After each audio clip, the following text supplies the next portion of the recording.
Excuse me. What do you want? Sod, aren't I? It's certainly not a baker. Master must have ruled the day he took me in. Time was the sight of the fang used to calm my nerves. Mine's for years. And when she shattered, part of me shattered with her. I had to trade my pickaxe for a rolling pin. But I'm no good at baking. Every loaf I touch collapses. My bread's as hollow as I am. She was the only thing that could fill the hole inside me. Oh, I loved her, damn it. But now she's gone. She's never coming back. What am I supposed to do? I ask her. How does a shell of a man learn to live again?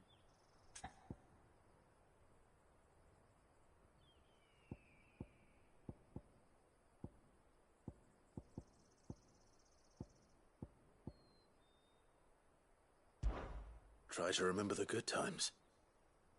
Do that, and the Mother Crystal will be with you no matter where you are. Even in the bakery. What a fool I've been. Thank you, my friend, thank you. You've opened my eyes. I have to get back there right away. Farewell! Wait.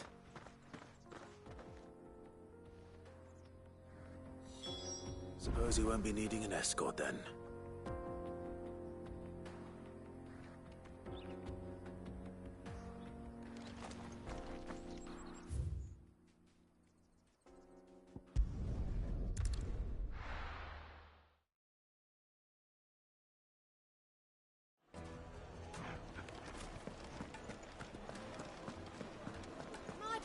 Take a sniff, good sir.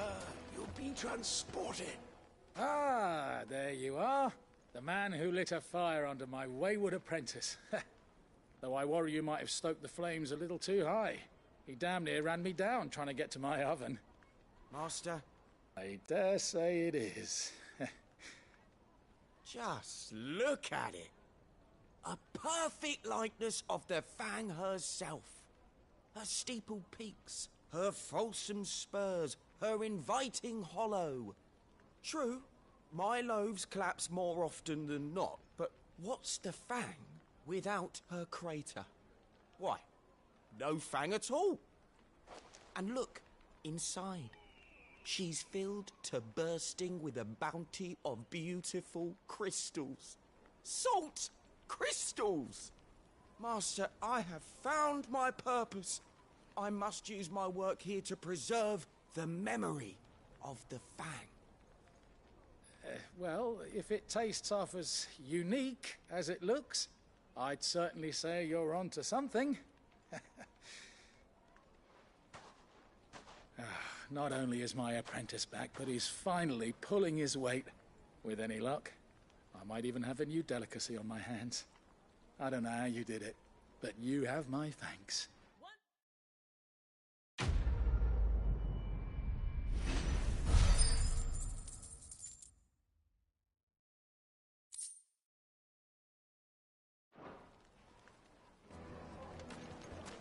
Now, son, I know...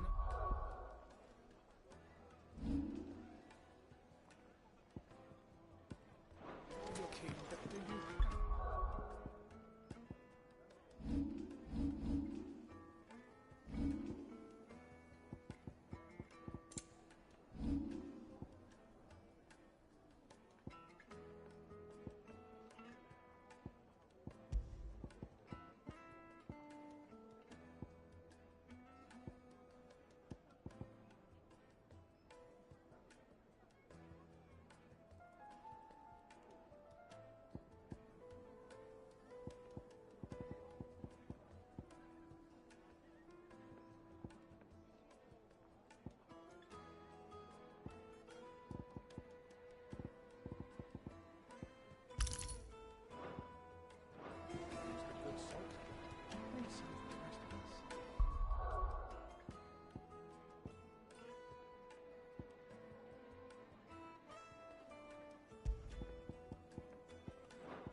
Let's hope this is all Blackthorn needs.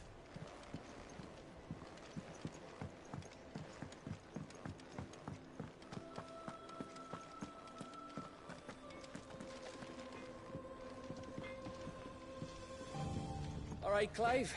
I gave all that stardust to Blackthorn, just like I promised. I got everything Blackthorn asked for. How'd it go over in Dallimel?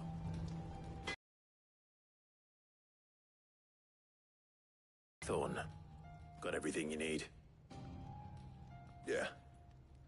Yeah, I do. Cheers for the stardust. Should be enough to be getting on with. We should go out on maneuvers together more often. You beat sneaking around on your tud all the time.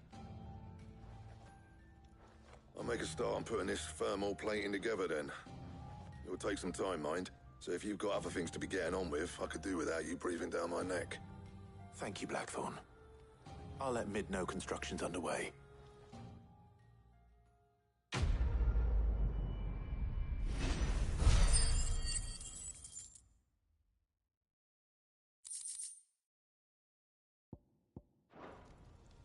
Suppose we'd better be getting back to work too. Give us a shout if you need anything.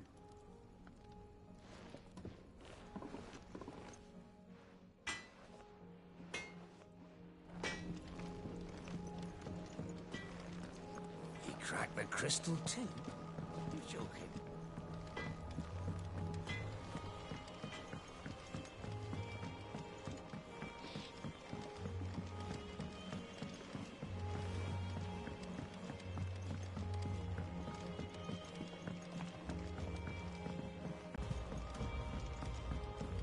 Editors started reading books that don't have any pictures in.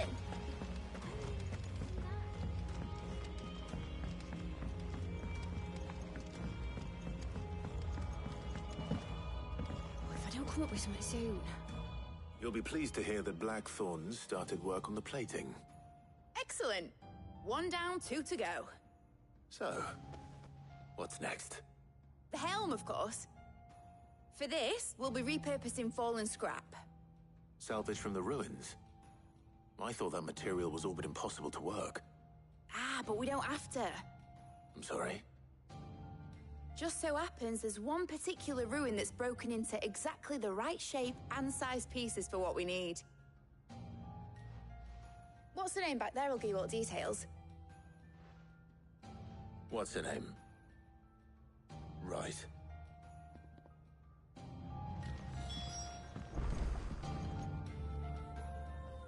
Oh, Sid, is this about the helm? Yes. Mid said I should speak with you. I'll show you the plans then. Here you see the mithril engine, in which mithril is burned to generate heat. That heat is then harnessed to produce motive force. Excess heat is dealt with by means of the thermal displacement stack, which disperses it into the surrounding air. Now, were we to rely on thermal plating alone to achieve this effect, the rate of excess heat buildup would far exceed the displacement coefficient of the plating. In other words, the reactor would overheat and eventually explode. This is where the helm comes in. It connects to the plating, you see, and serves as a sort of thermal sink to absorb all that excess energy. Our experiments have shown that fallen ceramics are remarkably thermophilic. They can withstand and absorb levels of heat far above anything we are able to make today. And not only that, they're also waterproof and immune to rust, making them the perfect material for our protective hood. Why, if sea or rainwater were to enter the reactor proper, it would vaporize instantly. The forces produced would tear the ship from stern to... You can stop there. I understand. Mid said we might be able to use parts of a fallen ruin. Where would I find it? Ah, yes. It's in Lorbert's Pass, near Lostwing. The thing is, well, I probably should have arranged to have the pieces we need brought here sooner. You see, a certain unwanted visitor has taken up residence there. It's no longer a matter of just walking in and taking them. It's, going to be considerably more dangerous than that. I see. Then I suppose I'd better deal with this unwanted visitor for you. Would that help? Oh, very much. Thank you, Sid. I'll gather my team and head there right away. We'll meet you outside the ruins.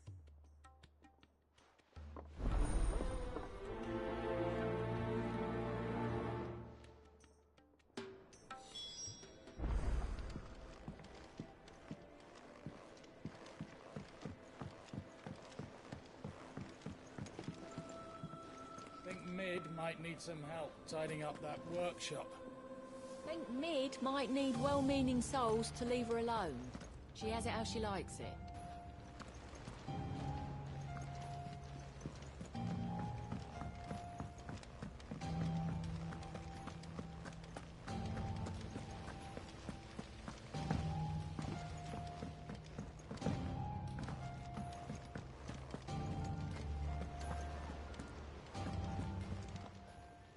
Welcome to the Patron's Whisper.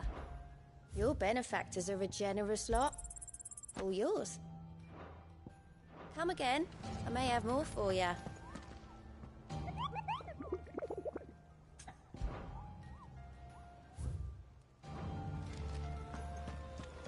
We're seeing troops amassing at every border.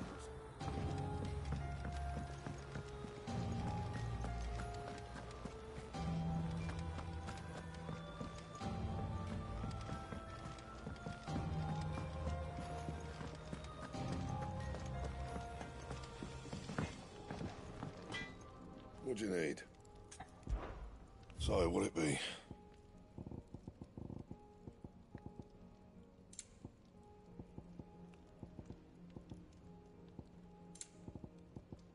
And?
I'll be taking you all to a storehouse in the Bales.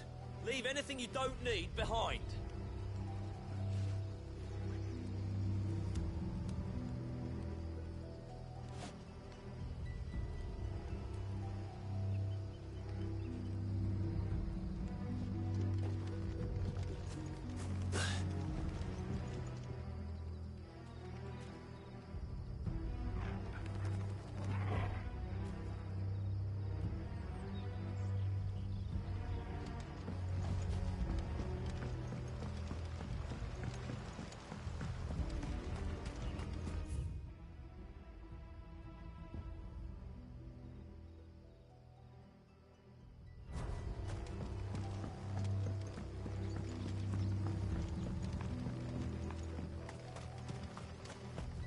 If you're ready, we leave at once.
Oh, there you are, Sid. Thanks so much for coming. The, ruins are just over there, as is the creature I told you about, I'd imagine. Would you mind? Of course. I'll be right back.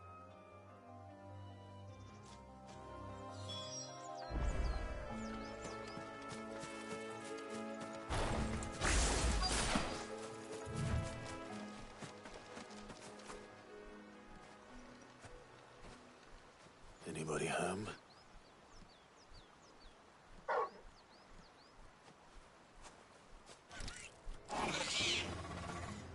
This must be our unwanted visitor.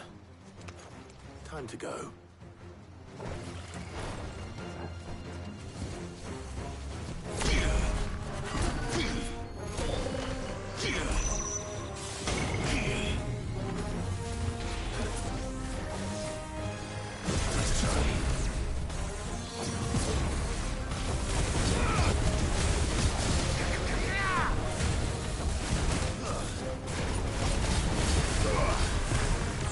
Nice try.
things I do for you, Mid.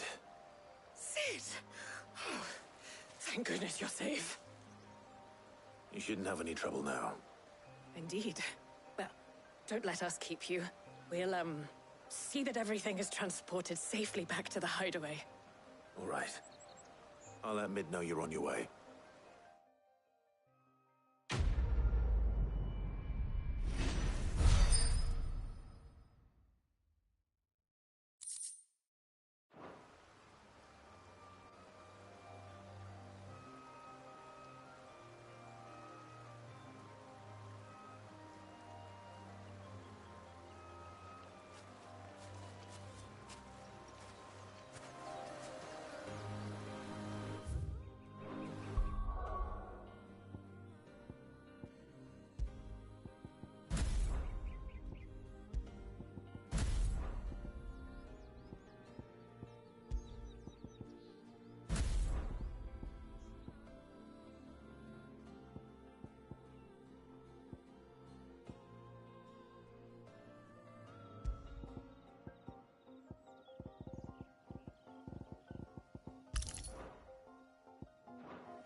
Editors started reading books that don't have any pictures in.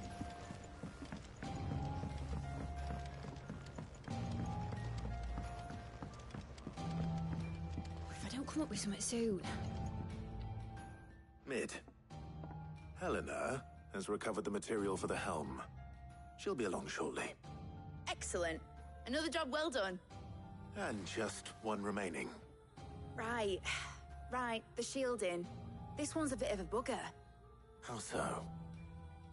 The plating's enough to stop the engines going pop, but those things will still be spitting out enough fire to set the rest of the ship ablaze. Which is why you need proper shielding. A prison for the dragon's breath that's blazing away inside. I thought a triple thick layer of tempered steel might do it. Or more of the stuff that the Fallen use, but they'd both be too heavy. The helm and the plating are bulky enough as it is. Add any more weight and the whole ship would be at the bottom of the briny before we'd even started. I need something light. But I've racked my brains and I just can't think what would do it. Well, if I were in need of obscure knowledge, I know whose counsel I would seek. Harpocrates. Tomes? Yeah, well, I'd thought of that, obviously. I've got all the details written down here. Can you take this to him, see what he makes of it? Right away.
Editors started reading books that don't have any pictures in. Mid hasn't been.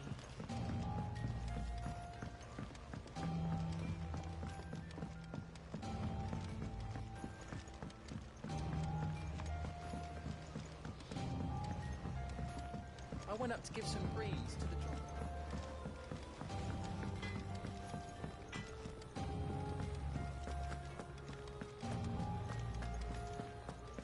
Thanks to Sid,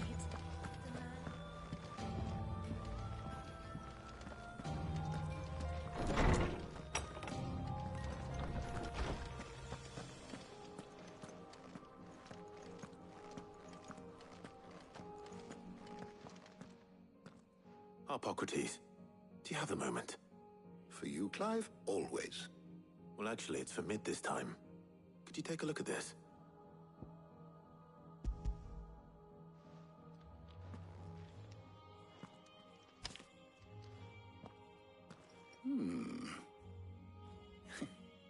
Shielding for a mithril engine? Whatever will that girl think of next? And what are these notes around the edges? She has some specific requirements for the materials. The shielding needs to be able to resist extreme heat on the inside, and yet remain cool enough on the outside not to set the ship alight, while also being light enough not to sink it. As you can imagine, she's struggling to find anything that meets her needs. I see.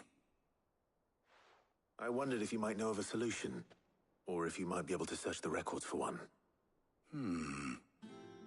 Perhaps it is not a different material she requires, but a different approach. What do you mean? Consider the lake we have made our home. Its blighted waters eat away far more quickly than fresh water or even brine, at timber and steel alike. And yet, we have made a home here from those very materials nonetheless. We have. But Bardolph must varnish every board twice over to keep it from rotting. And Obelus complains that without a constant supply of pitch. I see. Early Gregorian histories speak of a preparation known as moondew. It is said to be able to resist even the most ferocious flames. Before the dragoons tamed the worms and wyverns of the realm, nobles would daub their castle walls with it in order to guard against dragonfire. So if we could recreate it... It might be applied to some material or other in order to provide the protection it requires. As to how best to apply it and to what material, perhaps Bardolph and Obelus might be of assistance. I shall speak to them and see what wisdom they might have to offer. If you would be so kind as to procure the necessary ingredients, I shall discuss the specifics of how it might be most effectively put to use with our two friends. The knowledge of the past may yet prove useful to we of the modern era. Thank you, Hippocrates. And since you're asking others to help you, perhaps I should too.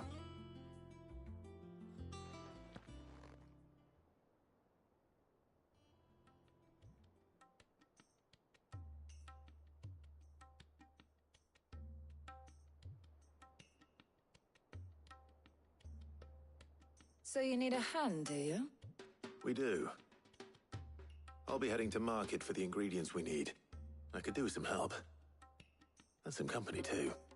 The other can assist me in researching how best to prepare the shielding itself. Can we count on your aid? Always. Well, if Jill's game. Thank you. I am sure either of these fine young minds would prove indispensable in my research. I leave the decision as to who will go with whom in your capable hands, Clive.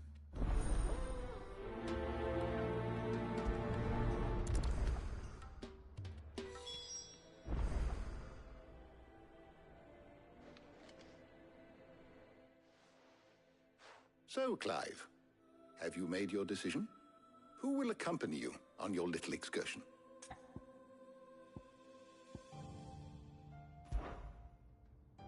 Very well.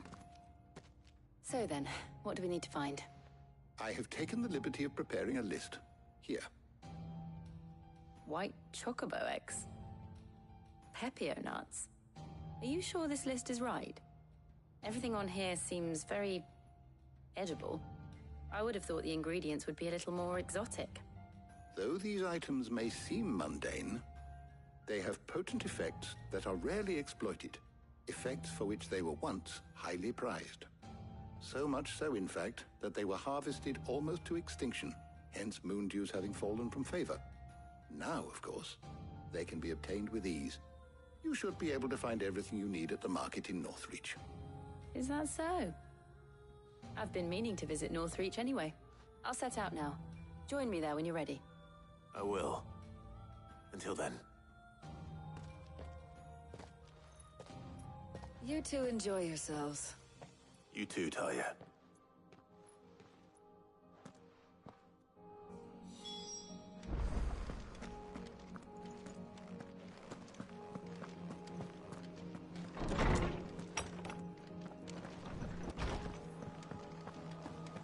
Thanks to Sid.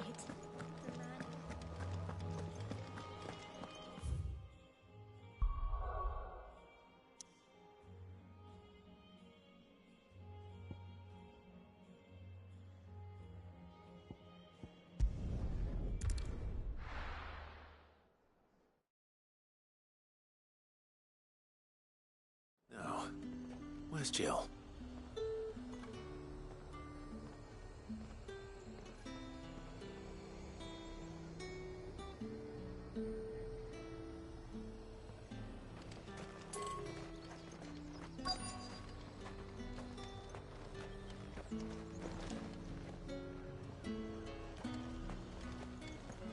Keep them pilchards nice and chilled. I won't have you spoiling another catch.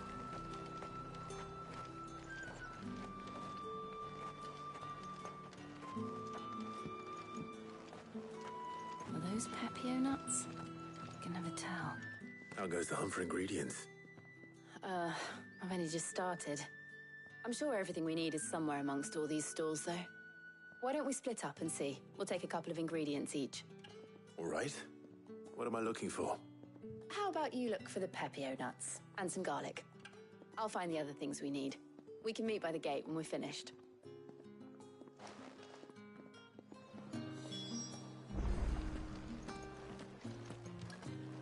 Up! You'll not find a bruised pippin in the bushel.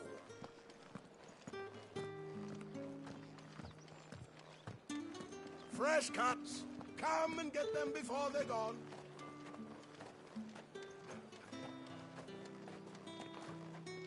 You haven't much, but you're free to look.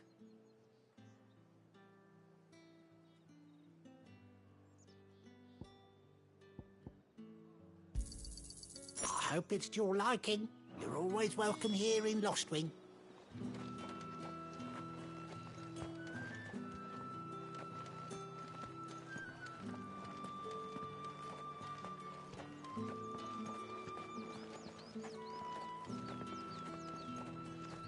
How the hell is anyone supposed to afford that price? There's talk that the Glassgate flood has finally... Oi, don't touch anything. If that's what you want.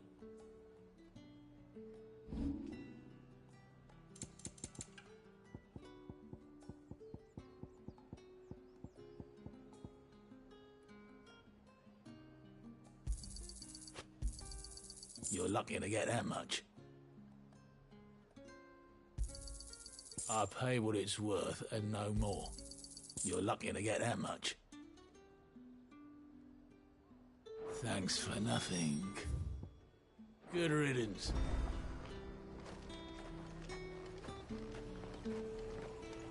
Keep them pilchards nice and chilled. I won't have you spoiling another catch.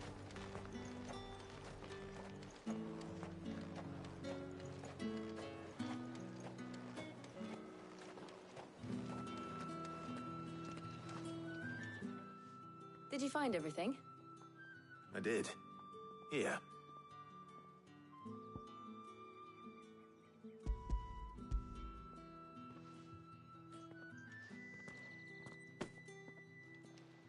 Garlic and Pepio nuts. Perfect. Now all that remains is for Harpocrates to somehow turn all this into what Mid needs to keep her engine cool.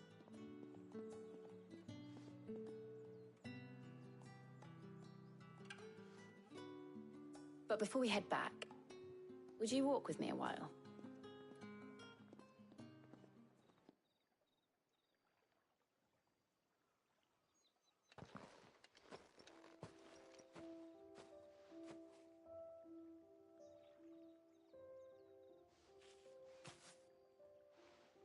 Thank you for asking me to help you today. It makes a nice change. It does. It's good to get away from all the battle and bloodshed for once. Just being here reminds me of when we were children. Do you remember walking down Market Street in Rosalith, taking in the sights and smells? How could I forget? What with Torgal's antics. Remember how his nose would prick up at the scent of sausages? He'd go racing away and we'd have to go running after him. We wouldn't catch you now, would we, boy? Was there anything you wanted to buy for yourself while we're here? There was, yes. Well, sort of. Molly in the kitchens told me about a place that sells particularly good pies. Thought you might like to share one with me. I would. Thank you. And I saw some bread.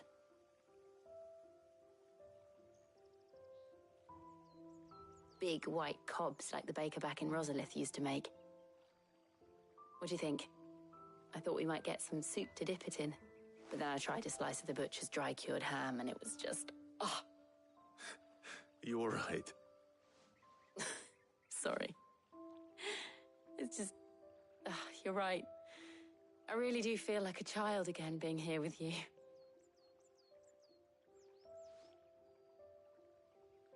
Clive. Is it wrong of me to enjoy this? No, Jill. This is how life should be. And it's how our lives will be when our work is finally done. When we can live on our own terms. I hope so. Thank you, Clive.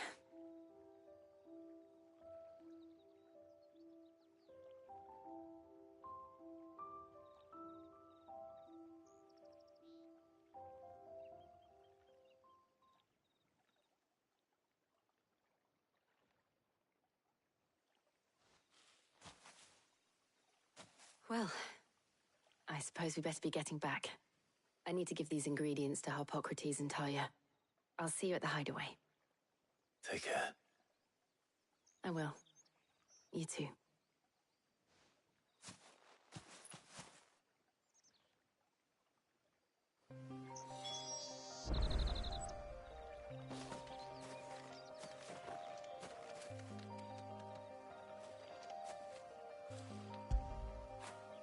When did you get so big?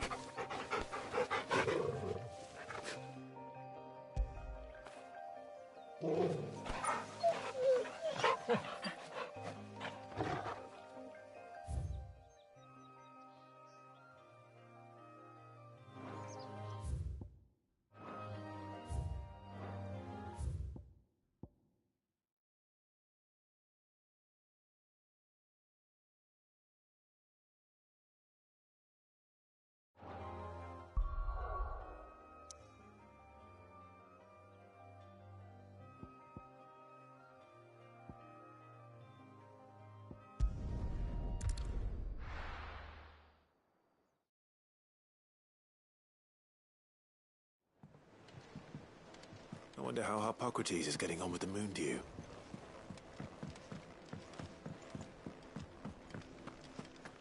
Thanks to Sid.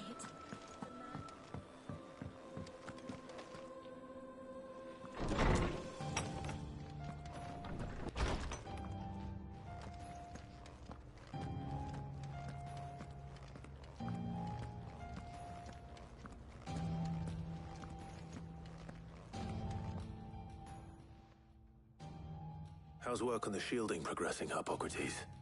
Well, very well indeed.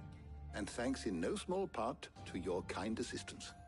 I was just explaining to Talia how we might best go about preparing the moon dew.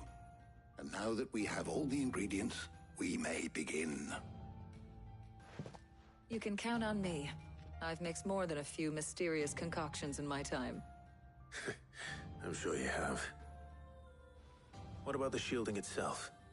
Work is underway, under the watchful eyes of Bardolph and Obolus. Apparently, it'll be ready soon. Thank you. All of you. Right then. Jill, would you join me in the infirmary? Many hands make light work and all that. Of course.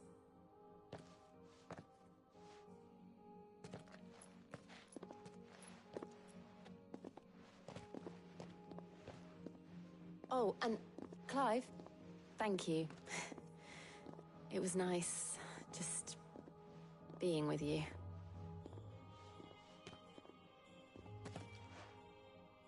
It appears our work here is almost at an end. A shame. I was enjoying playing the man of action for once. When both the shielding and the moon dew are ready, it will merely be a matter of applying the one to the other.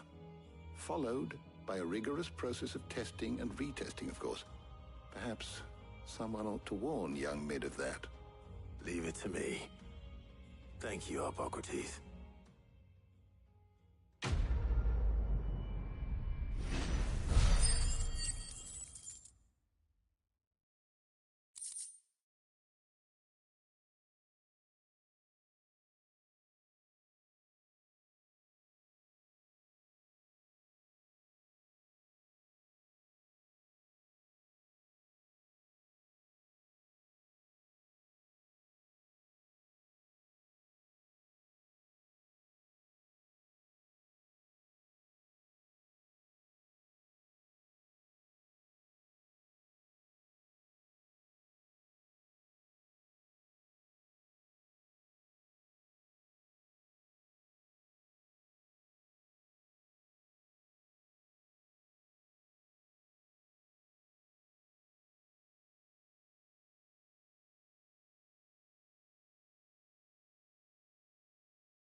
and give Mid the good news then.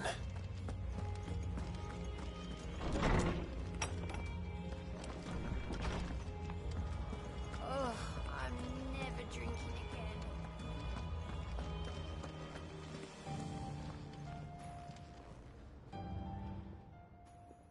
And what can I do for you? Coin purse weighing you down?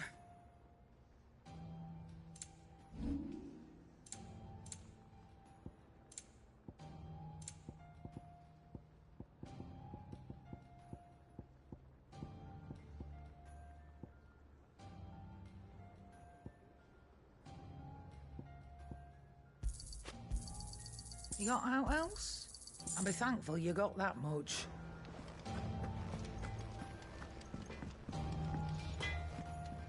Back, are you? What do you want?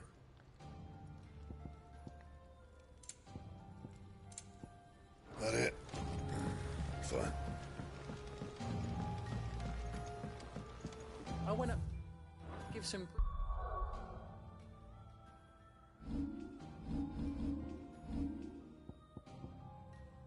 beans to the chocobo, and do you know what he did?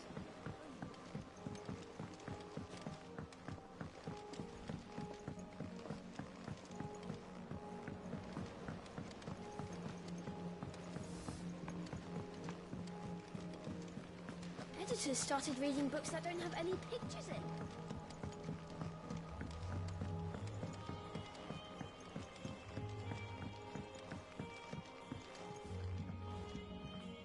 Sorry to keep you waiting, Mid. But you'll be pleased to know that work on the shielding is underway. You found something for it? In a manner of speaking, Hippocrates knew of a substance that's highly resistant to heat. A coating that should provide the protection you need. He's supervising the construction and testing of the shielding as we speak. Brilliant! I knew you wouldn't let me down. Don't thank me. I'm just the errand boy. Right then, better start working out how to bolt all these bits together. To the Black Hammer!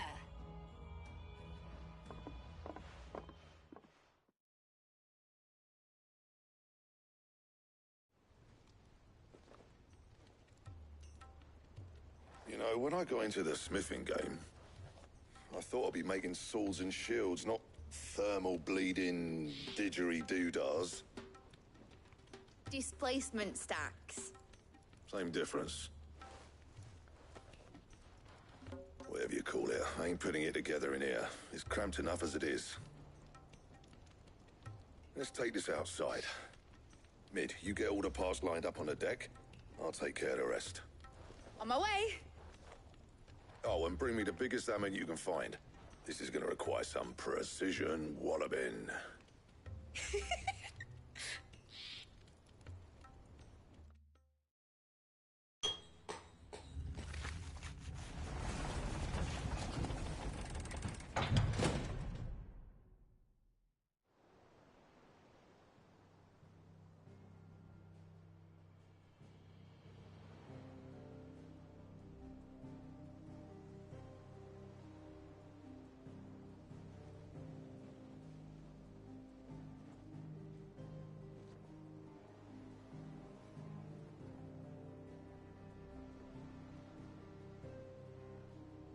It's finished! It's finally finished! Thank fuck for that. I'll be feeling my hammer arm for weeks. Thank you, Clive, Blackthorn, everyone. That's one down and just 3 more to go. I'm sorry. Oh, didn't I tell you? The Enterprise has 4 mithril engines, and we'll be needing a displacement stack for each. You don't mean... Don't worry. Now they've got a finished one to work off. My gang in Canva can build the rest. Good luck to them, I say. Right, I'm off to get a sling for this elbow. Any other work comes in, keep it to yourselves, eh?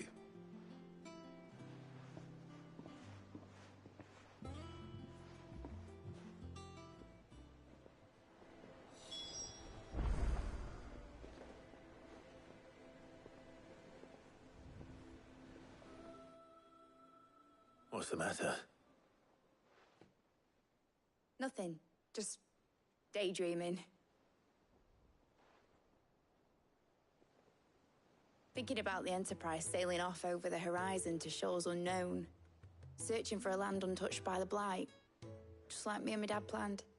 So if the worst came to the worst and every scrap of soil in the Twins turned black, we might still have a chance. That's what she was meant to be. You see, one last chance just in case we needed it. But now she's so close to being finished, I've realized I don't want her to be that. I don't want her to be just a lifeboat for us to cling to if things get desperate. I want people to sail aboard her by choice, not from the lack of it. In a world where we're not just trying to survive, but where we can actually live. I'm working on that. And I'll do everything I can to get you what you want. Don't you always? All right. My mind's made up. As soon as the Enterprise is fit to sail, I'm putting her under your command. Sod our plans, I'm trusting in yours. Are you sure about this? Something tells me it's what my dad would have wanted. He'd be proud of you. You were gonna visit his grave, weren't you? I was. And you can come too, now that your little project is finished. Right. There's just one thing I need to finish up first. Won't be a mo. All right. I'll let Otto know you're coming. Meet us in the mess when you're ready. Aye, aye, Captain.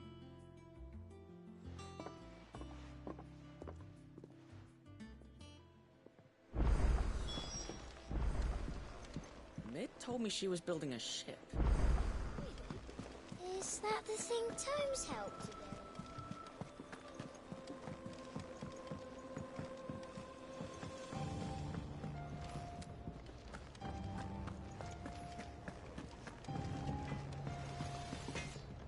Clive. What's saying Fordian, do you?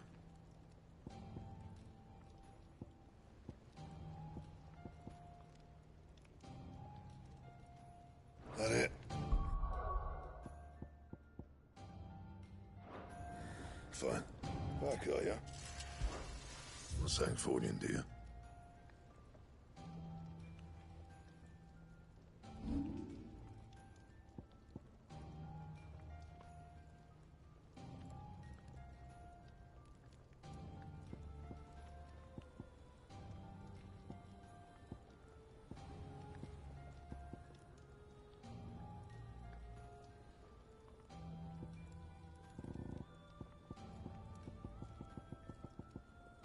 And?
That's it then. Here, Sid. Reckon you might be just the man to help me out of a bit of bother, if you've a mind to. Let's hear it. Well, it's about this alembic the Chief's got me making. Lovely bit of kit it is. Bung in a solution you want splitting, and it'll separate it out, just like that. Problem is, it won't always get rid of all the impurities. And with some of the stuff we need it for, that ain't good enough. Which is why I've been looking for something to filter the liquid we'll be cooking off. And that's where I was hoping you could help me out. I imagine Ty could get some use out of this alembic too. distilling medicines and the like. All right. Why not? Proper job! So what exactly do you need for this filter? Nothing but bomb ash'll do, says the chief. Gave me a sample she'd obtained from the university stores. Couldn't believe my eyes. You pour the blackest blight water through it, and it comes out clear as a mountain stream. So, I did a bit of reading about where I might be able to get hold of some. And do you know what I found out? It's only the blimmin' bones of a bomb king. They leave them behind when they die, see? I take it that's where I come in. If you wouldn't mind. I saw a billet on the hunt board for one just the other day. Would have gone myself, but, well, fighting dirty great balls of flame isn't exactly my forte. You, on the other hand... All right. I'll see what I can do. Thank you kindly. And good hunting, eh?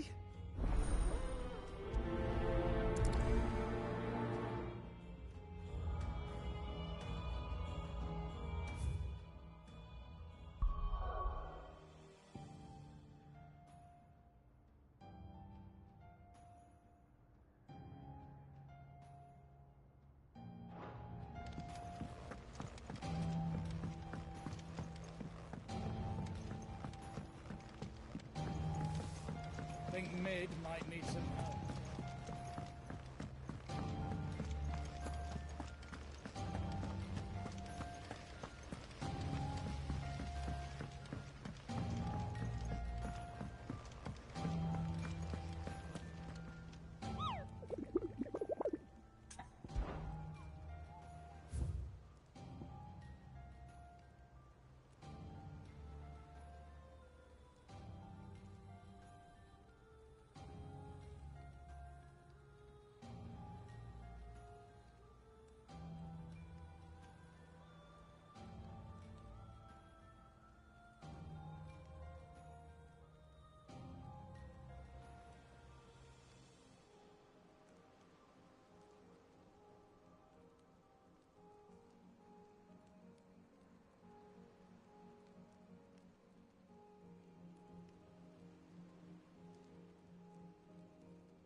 And what can I do for you?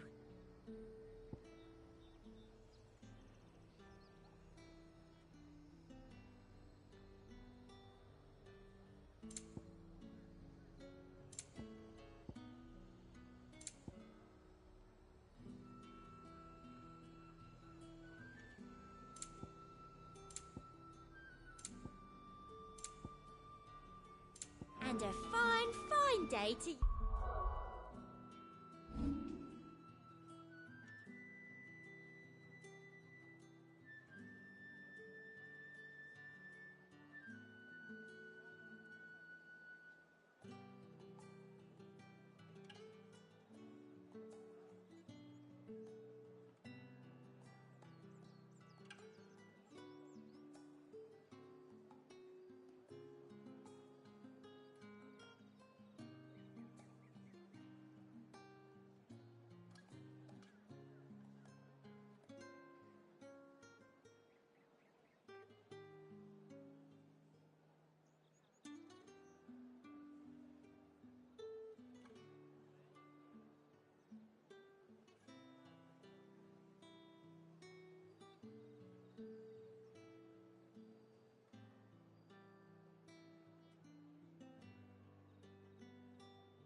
Greetings, Your Majesty.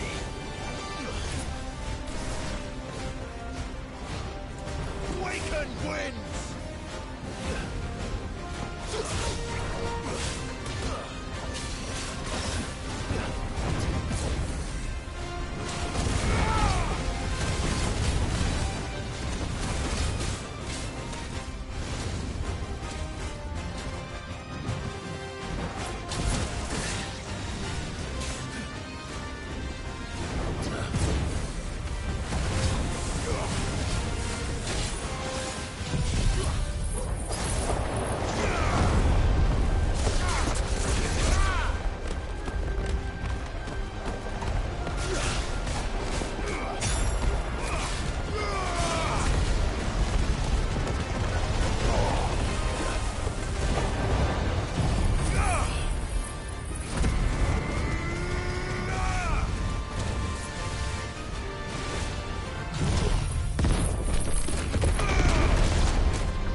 Your reign is over. Now to collect the ash. This looks like the stuff. Let's see if there's any more.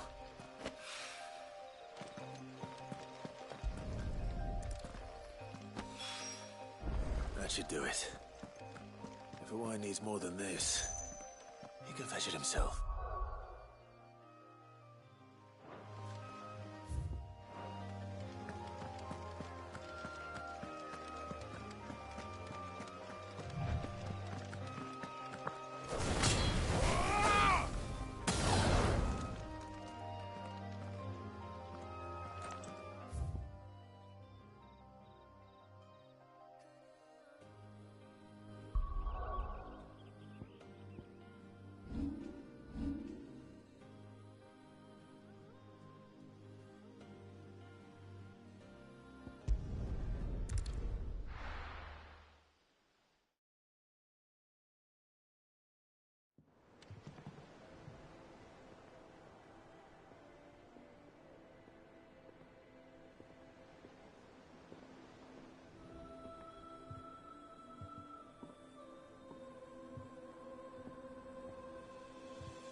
all right there, Sid? How's that hunt for the bomb ash going? I have it here.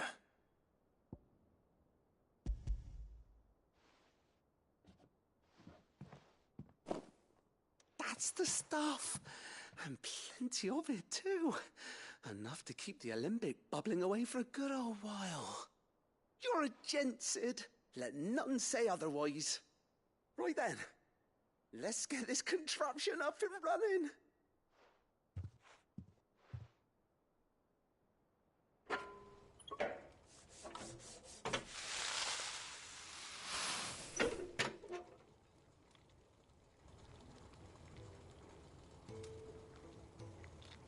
There we have it. The Telemon Alembic. And it works just like the chief said it would. Very impressive. Says the man who cut down a burning boulder. Speaking of which, I still haven't returned the favor. There's no need. The good it will do for the hideaway is reward enough. Don't be silly. Why don't you let me take a look at that bag of yours?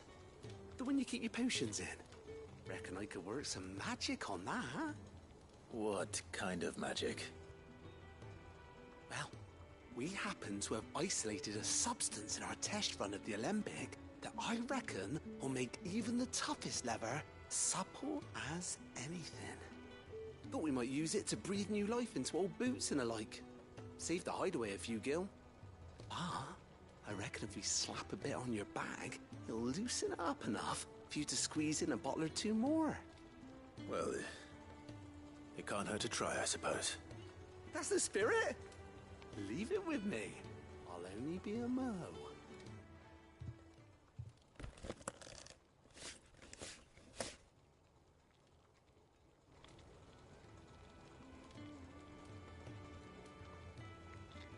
Well, what do you reckon? It certainly feels more flexible. Right? Told you. Thank you. I think. No. Thank you for supporting Mid and the rest of us in our endeavors. Without you, we'd never have been able to discover wonders like that stuff I rubbed on your bag.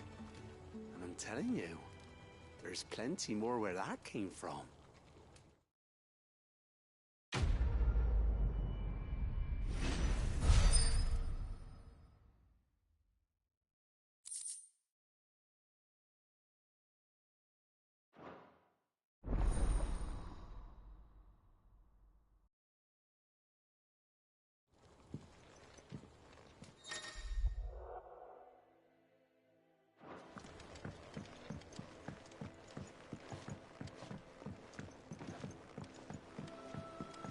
I think Mid might need some help.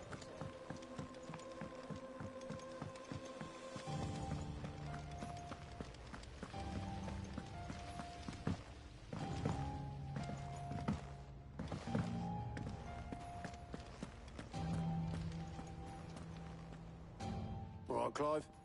Asterix. Mid finished sending half the hideaway traipsing across the twins, has she? I swear, that girl'd do anything to put off visiting her old dad's grave. No excuses now, though, eh? Not quite. She said there was one final thing she had to take care of. I'm sure she'll be finished soon enough. She said that? In those words?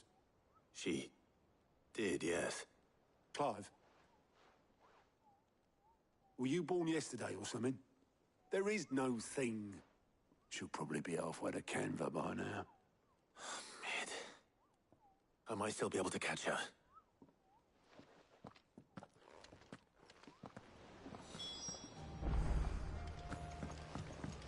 Mid told me she was building a ship.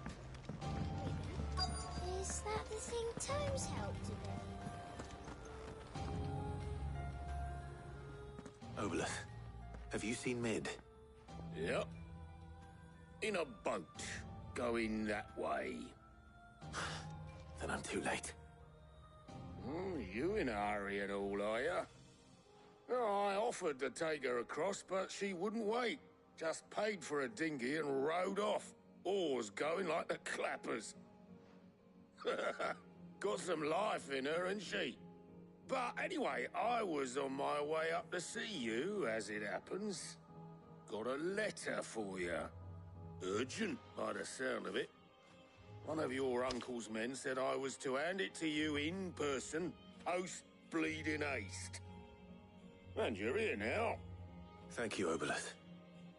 Don't mention it. What tidings, Uncle?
Trouble in Canva.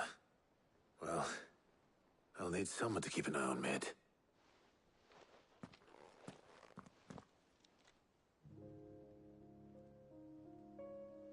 So what? Mid got us to do all the dirty work and then just sailed off into the sunset? It, seems that way. Well, nothing we can do about it now. But next time you plan on visiting Sid, you might want to tie her to something before you suggest it. Ah, don't be so hard on her. Gotta admit, the dirty work was kind of fun. Everyone pitching in, all that bollocks. Just like when we built this place. You're right. Anyway, we all set to head to the old hideaway. I could do with getting to Canva pretty sharpish. Wouldn't do to keep Lord Rosfield of the Seven High Houses waiting now, would it? Not after he asked for me personally. Gav will be leaving with me. Will you mind the place while we're gone? You can count on me. Just be sure to give Sid and the others my regards. All right. Oh, by the way, Jill will be joining us too. She's got some things to take care of, but she'll meet us there. I hope she's telling the truth at least.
Well, Sid, I remember what you told me. But if no one is listening to what you have to say, you may as well not say it.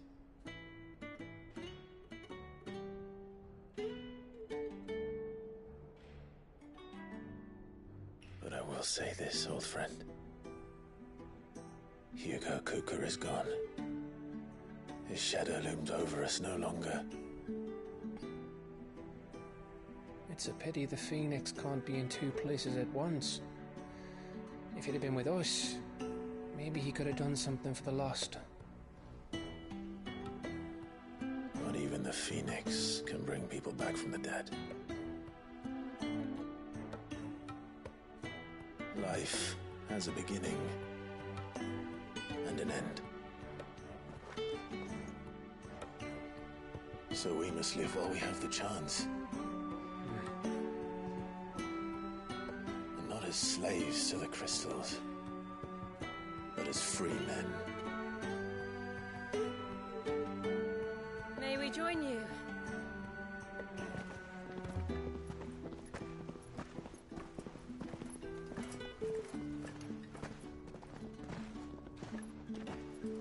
Lady Karen, what a pleasant surprise. I thought I'd drop by and see how you were all doing before heading off to restock my supplies.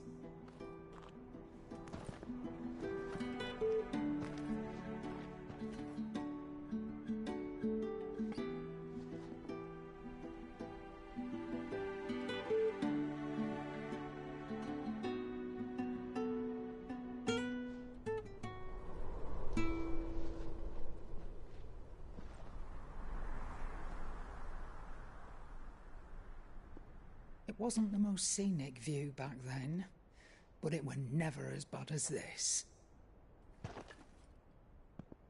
I know. The Blight marches on. And soon, there'll be no escaping sights like these.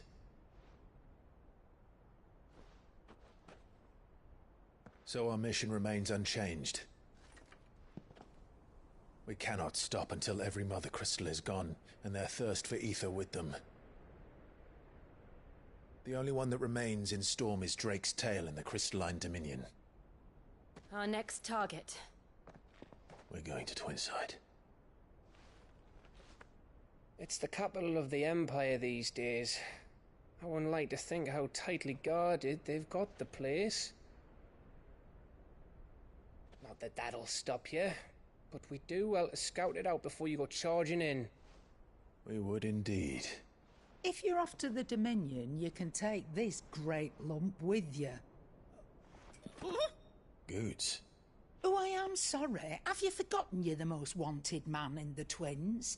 I thought you might like to disguise yourselves as the attendants of a travelling trader, assuming you've no better ideas. You wanted to buy yourself some tools, didn't you? Well, now's your chance. You're letting me go? With them? Oh, thanks, Nan! Stop that! You'll break me bones, you great galoot!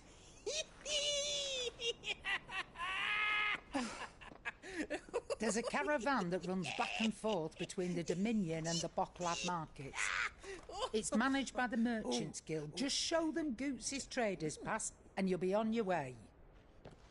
It'll be a damn sight less risky than footing it the length of the Crystal Road. That's for sure. Thank you, Karen.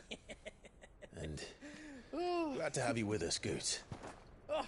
Okay then. I'll get me things and I'll meet yous there. See yous down in Buckland. Get off! Me poor fingers! Jill, you're with me. Understood. And Gav? Already on my way, Captain. Be careful. Aren't I always?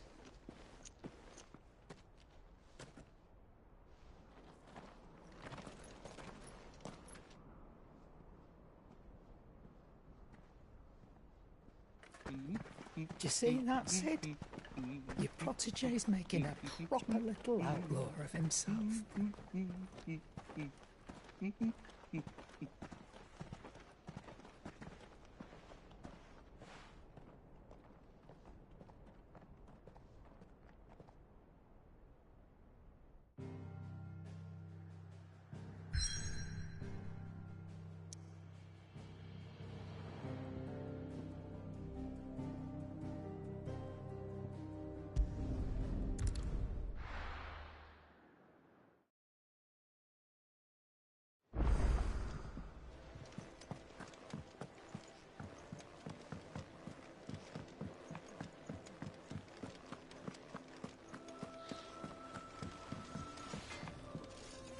back, are you?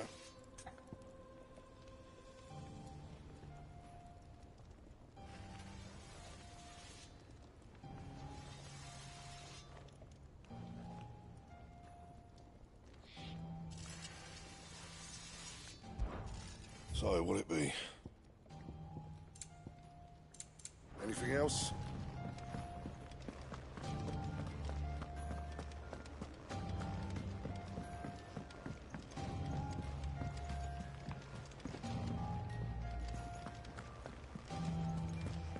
Is that the thing Tomes helped to build? Nid told me she was building a ship.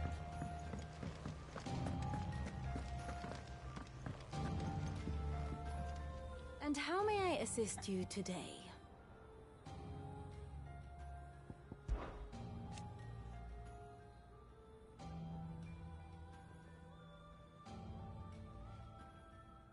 So what of its parliament?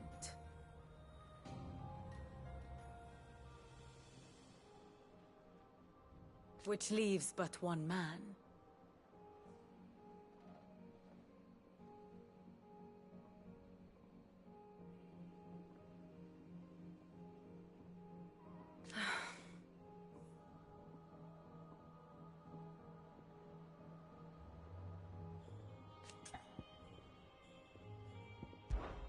One would think.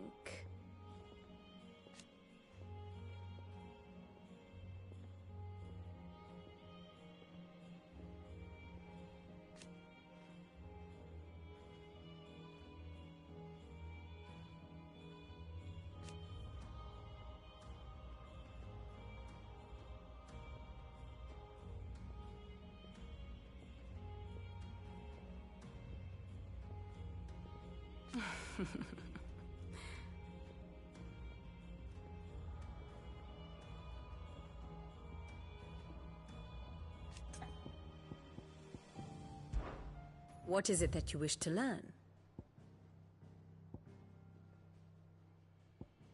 Of course.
One must understand one's place in the world.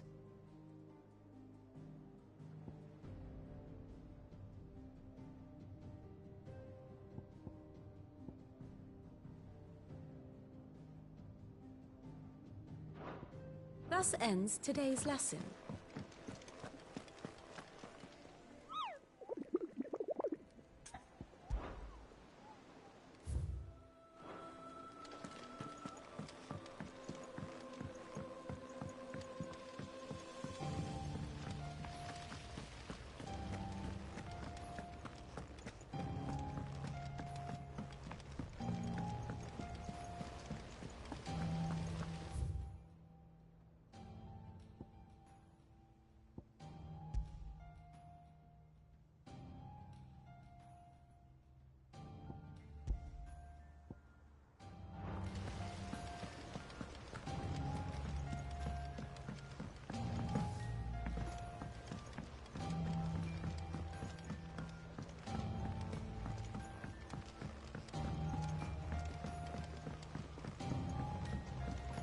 I went up to give some greens to the chocobo.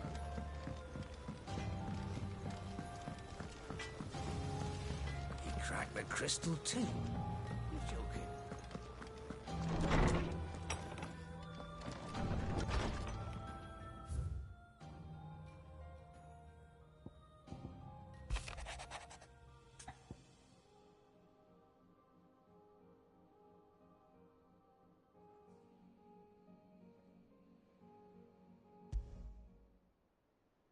Trouble with the ledgers. Shouldn't he be asking Otto for help?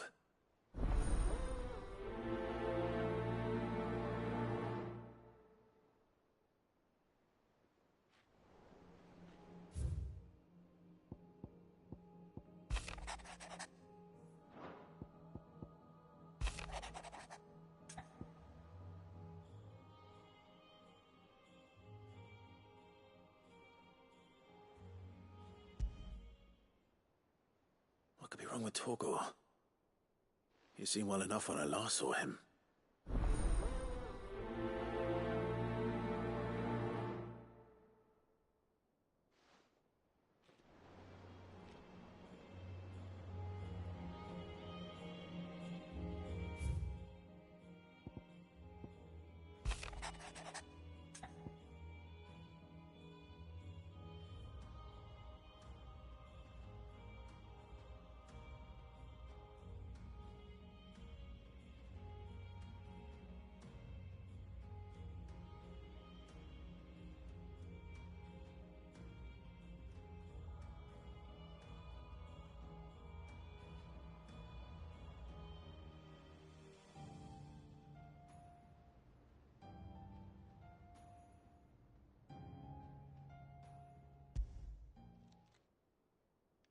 Hopefully it's nothing. But I should speak to Blackthorn just in case.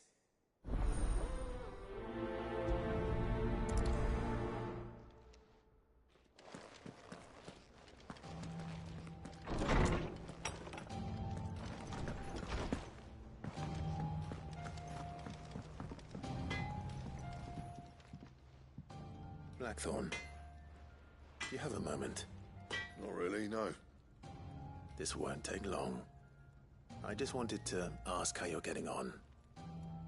August was worried about you, and you might still be doubting your craft, even after learning the trick of that cuirass.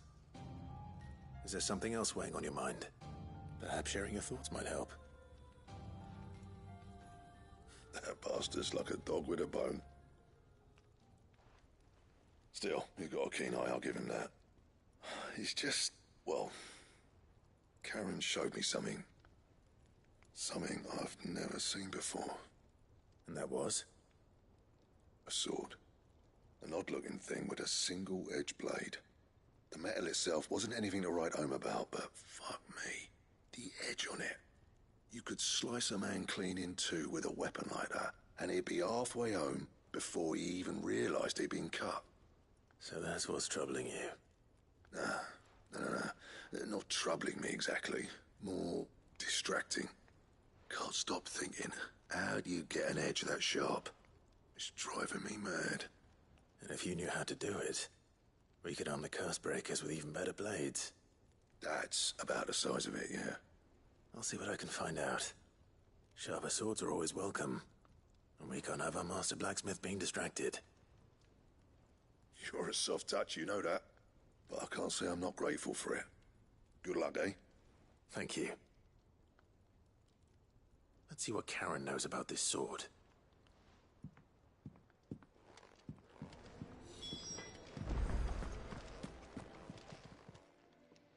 I got your note. You think something's wrong with Torgal? So you can read. Congratulations.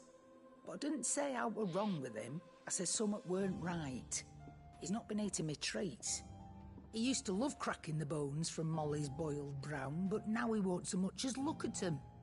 Didn't like him. Which is why I'm of a mind that his mind's on something else. You've not been working him too hard, have you? No harder than usual. Is that it, boy? Do you need a rest? What was it you said he was? A frost wolf? That's what the lawsman seems to think. Then maybe this all has something to do with whatever it is that's woken inside him. I suppose things have been different since Rosalith. Perhaps Hippocrates knows something. Instead of everything, you mean? Perhaps.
You're looking well, Karen. What do you want? Out with it. I want to know about the sword you showed Blackthorn. Single-edged and extremely sharp. Running around after him again, are you? I suppose I am, yes. But I need to help him find out how to work an edge like that. It's driving him to distraction. Little wonder, I suppose. There's not many like that make it as far as the twins, and those that do go straight into private collections. Which made it nice and easy finding a buyer. Can you tell me who bought it? Where is it now? You think I tell people who my clients are? Suppose you're not likely to go nicking him off me, are you now? Fine. If you stop mooning at me like that. Lord Ignac's the man you want.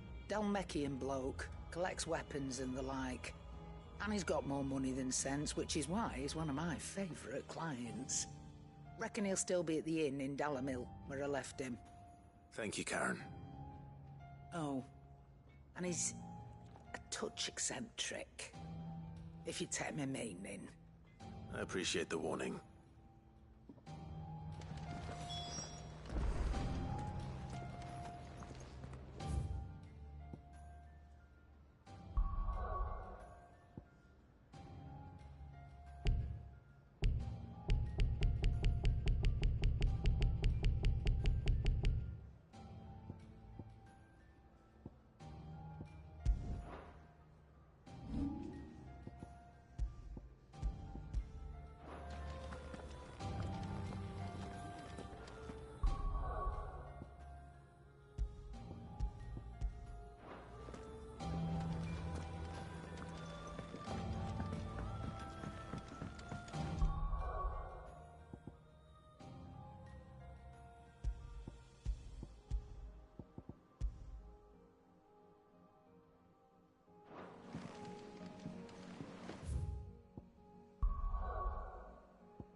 are you feeling?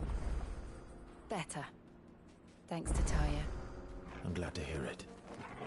And Torgal helped too. Didn't you, boy?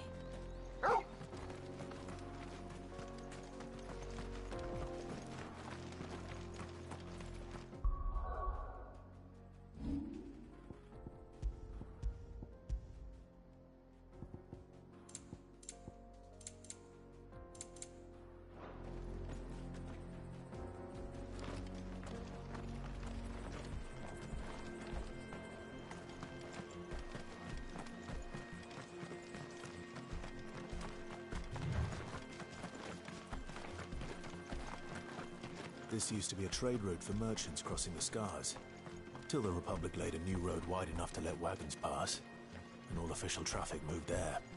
Leaving this one for those living outside the law. Indeed. I doubt we'll be the only outlaws on the trail today.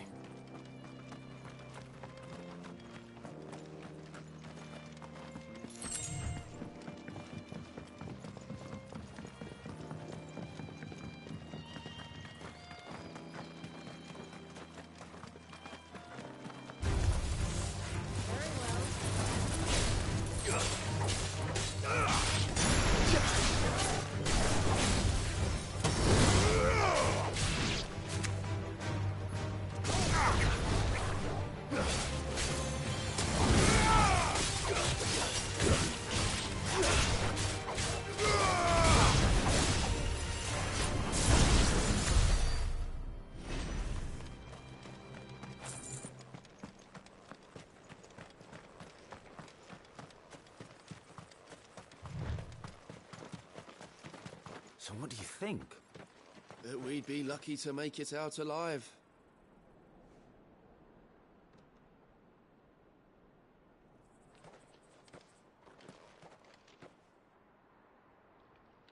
Really? It's as bad as that? Oh, aye. There's trouble up ahead.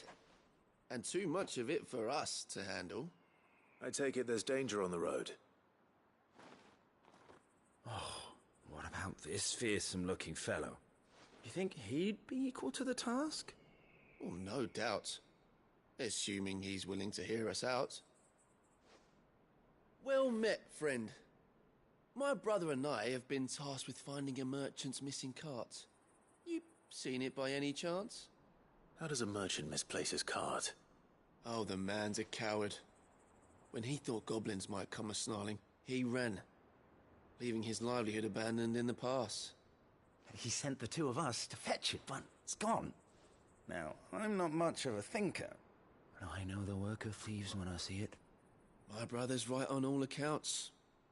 And by my estimation, the bastards are lying in wait just down the road. We may have seen our share of action, true, but we've not got the skill in arms to boldly brave an ambush. You, however, have the look of a man who needn't fear a band of backwater ruffians. What do you say? Will you help us out? Chances are they'll come for you either way. But if you promise to lend us a hand, at least you'll pocket a reward for your troubles. Well, if I'm going to have to deal with them anyway. You've clearly got a fine head on those broad shoulders. We're lucky you came along. Now, hoping to make a heavy purse in Boklad, our merchant friend loaded his cart with as much as it would carry. Reckon he won't be forking over the rest of our fee if we don't find those goods. So, while you're seeing to those bandits, you keep your eyes open. All right. Just don't expect me to drag the cart out of there myself. No.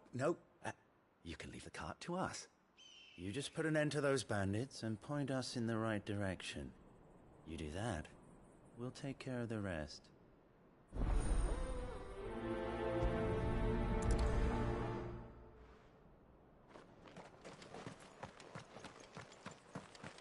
I'm not sure I trust those two. But if there are bandits lying in wait, I should probably take care of them. Look lively, you lot. We've got guests. These must be our bandits.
That's them dealt with.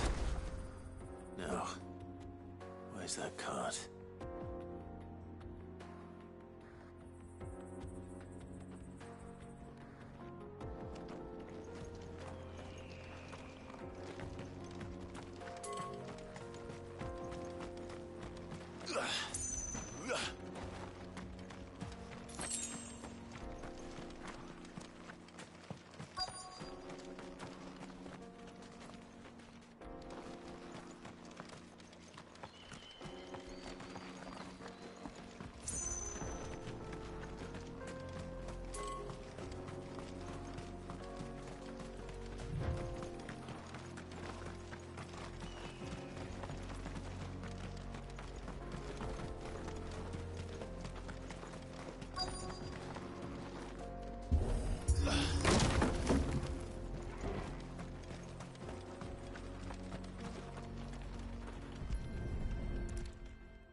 Getting all of this out of here will be a nightmare. Seems we've found ourselves the right man for the job, wouldn't you say? Found the cart and didn't leave a single bastard breathing. Our merchant friend will be delighted. And how exactly will he be getting his goods out of here? You leave that to us. After all, it'd be wrong to make such a fine warrior haul cabbages to market. You've done your part. And that's all you need to worry about. Here.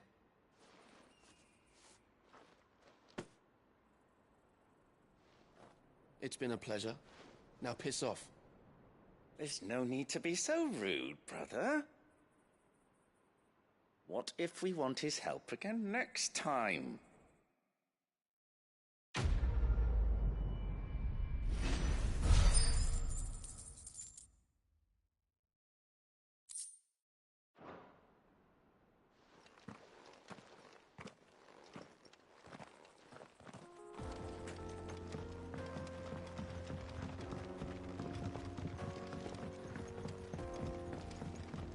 I see the Dalmex lag behind Rosaria when it comes to bridge building.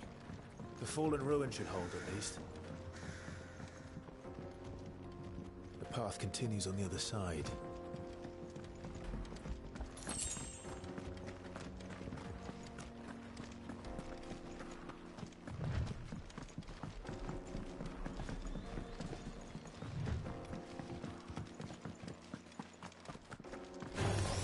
Don't get surrounded.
So this is Zemeckis.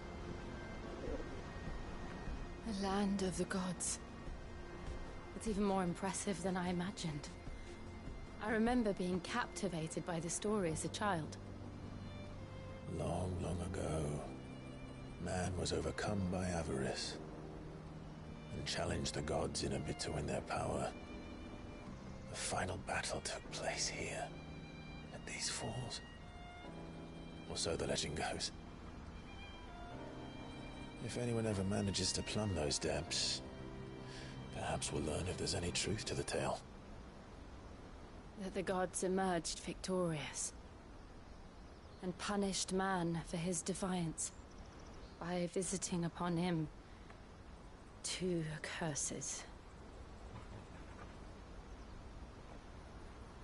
Dominance and bearers. To tell the truth, I always thought it strange that the dominant and their icons were deemed a curse. Back home, the dominant inherited the throne. They were admired and exalted, not spurned. Whenever I got to that part of the story, I always assumed there must be something I'd misunderstood. You had a lot of storybooks, didn't you? In your room, I mean. When we were young. The old legends were always my favorites. Epic battles between gods and men. Father encouraged me to read as much as I could. He thought it good for my education. You really were a boy like any other, weren't you?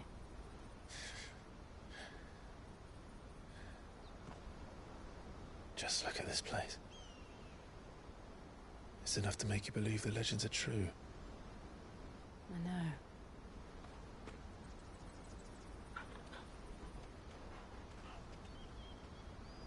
We're not far from Boklad.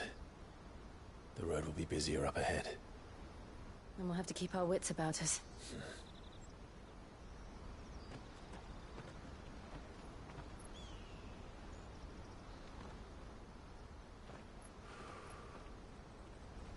Clive?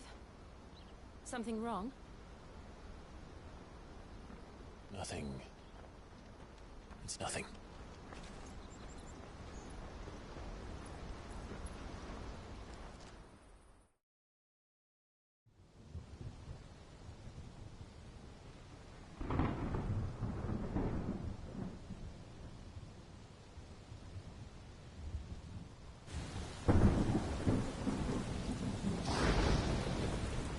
I see the reports are true, Father. You have surrendered the throne to Olivier. I have. Emperor Olivier shall rebuild the Holy Empire of Sanbreque.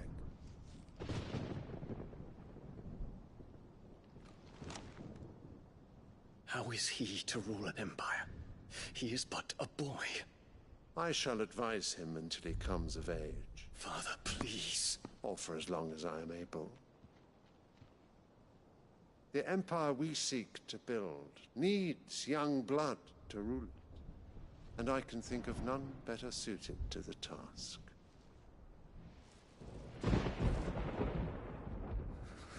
There is other news, Dion. Hugo Kupka is dead, and Drake's Fang destroyed. The pillars of the Republic have fallen. Ere long, the Imperial banner shall fly over every city in Storm. And then Valisthea. All shall bow before their Emperor. Father, these are the words of a tyrant. They are the words of a god. The Emperor whom I gladly serve. Great Grieger, made flesh.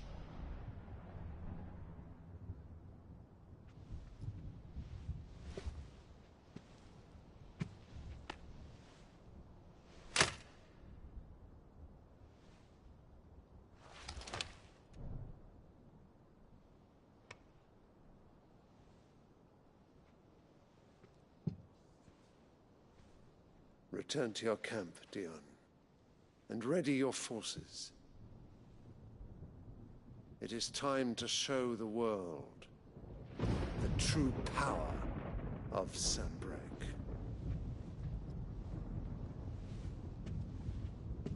Father. I find you much changed. Is this truly the path you wish to tread? Or are these the ambitions of another? Of Ultima, perhaps? What nonsense is this? I speak my mind, and my mind only. Though I do owe Annabella thanks for reminding me of certain truths. regarding the nature of nations, of rulers, and of the divine. You trust the words of this traitress? She betrayed her country. She slew her husband. You have ever been an invaluable servant to Sambrek, Prince Dion. I trust you will continue to serve your Emperor in the wars to come. The canker! Silence! Insolent wretch! You will bend the knee. All else is heresy. Sire, forgive me. This audience is over.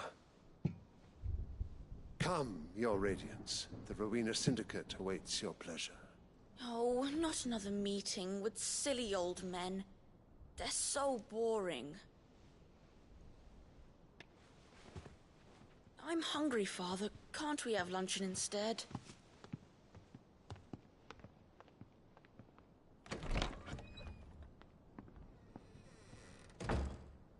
Does it pain you that you will not inherit your father's throne? I have suffered worse.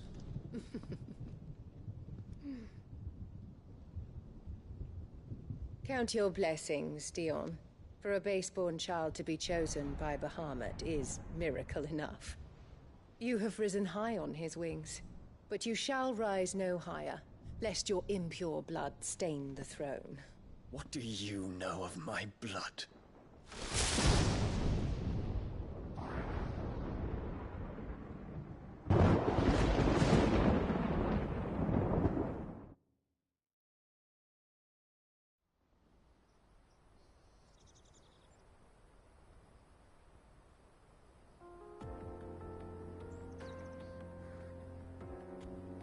The Boklab markets are to the north. We just need to hug the coast.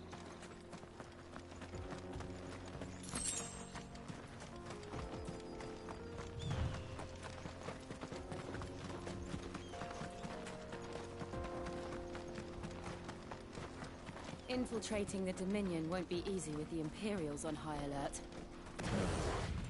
His Radiance has lost one capital already. We can be sure Sylvester will do everything in his power to hold on to Twinside. His troops are well-trained and increasingly battle-hardened. But it's not as if we can wait for the siege to end.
Let's go.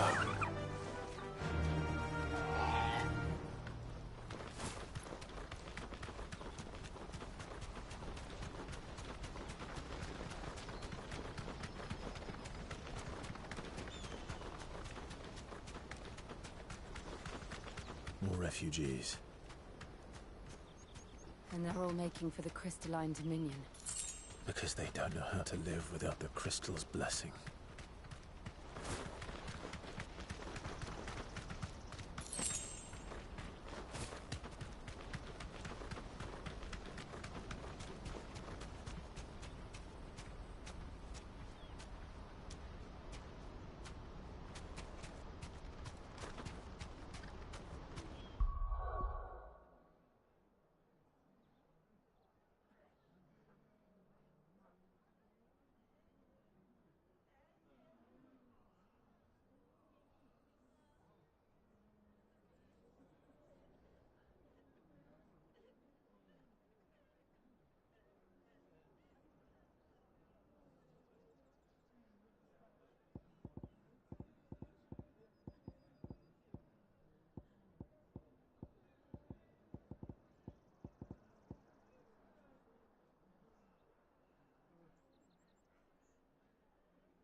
No need to ride from here.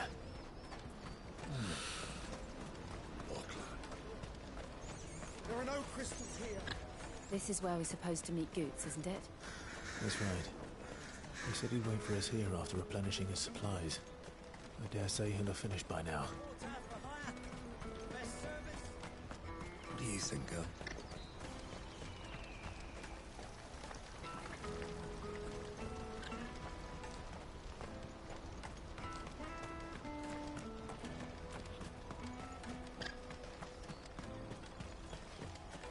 This is everything.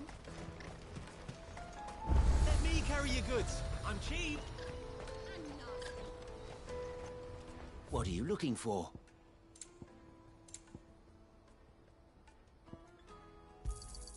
You've a discerning eye.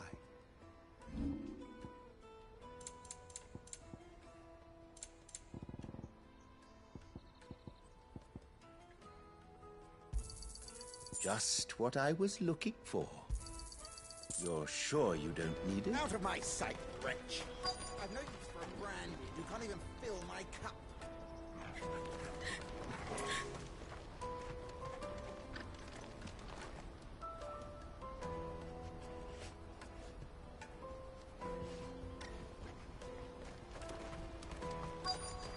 Peaches and pears.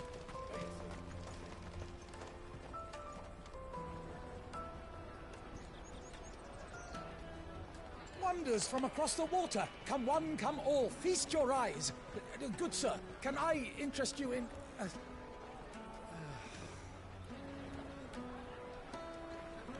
How much? For a measly crust of bread? You won't find any cheaper. Not nowadays. But you're more than welcome to look.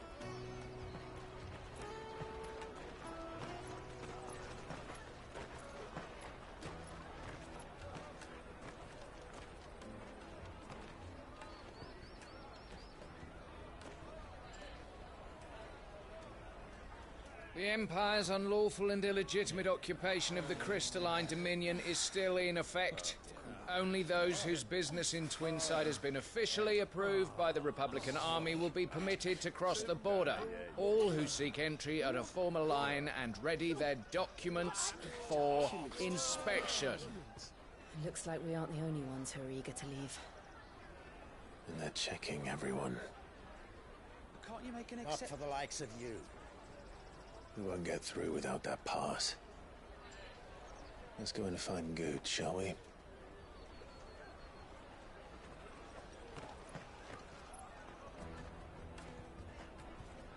He must be around here somewhere. They're sweet as nectar!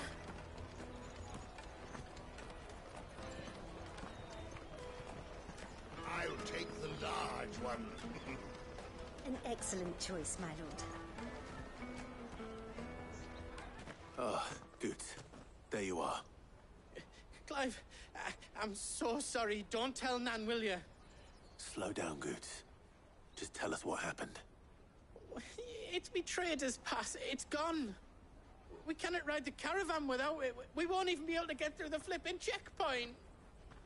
Do you remember when you last saw it? It was in my pocket a minute ago. Then a bairn bumped into me and... Yeah. You don't think that they might have nicked it, do you? It wouldn't surprise me. A busy market like this is prime territory for pickpockets. So, to get the pass back, we need to find this child. Where would we even start? I know where! I've got a pal in Bocklad who might be able to help us. No one knows more about what goes on round here than she does. Where do we find her? She's the owner of the Crimson Caravans, up that way. Sign's got a red chocobo on it. No time like the present. You two go on ahead. I'm gonna check the rest of my stuff, make sure no one else is missing. All right. We'll meet you there.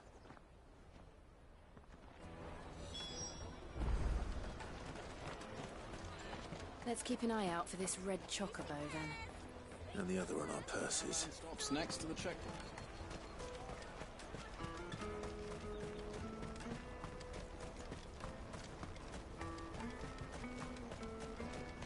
Peaches and pears.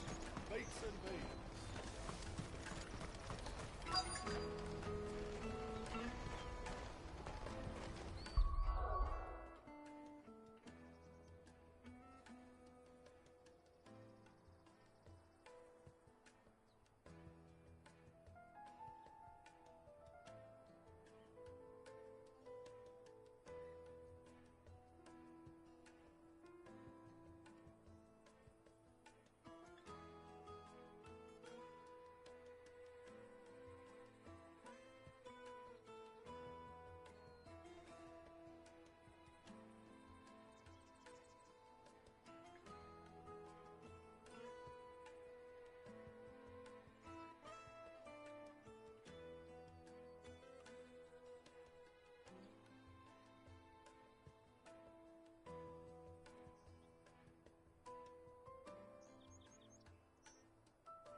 our new arrivals had brought any coin with them, we'd be rich.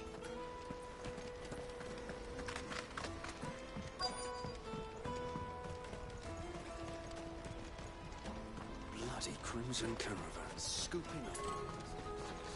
Leave some for the rest of us.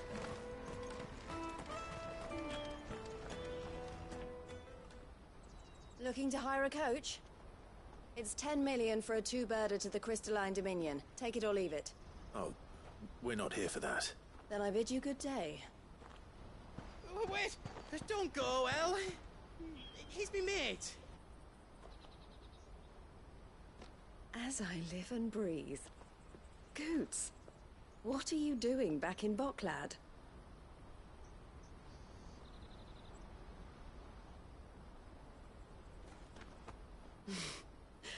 I gather Lady Karen didn't send you.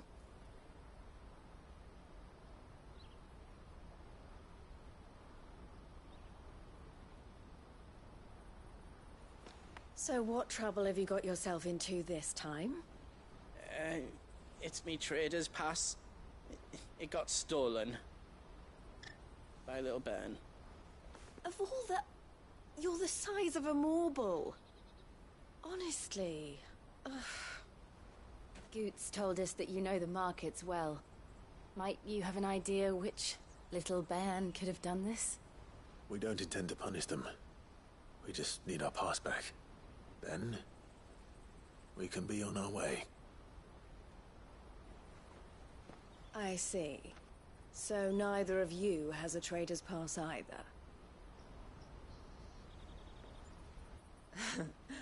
Not that anyone would take you for traders, but I suppose that's why you came to me, correct? Now, I can't say for sure who took your pass, but I suspect I know why they did it. Let me explain.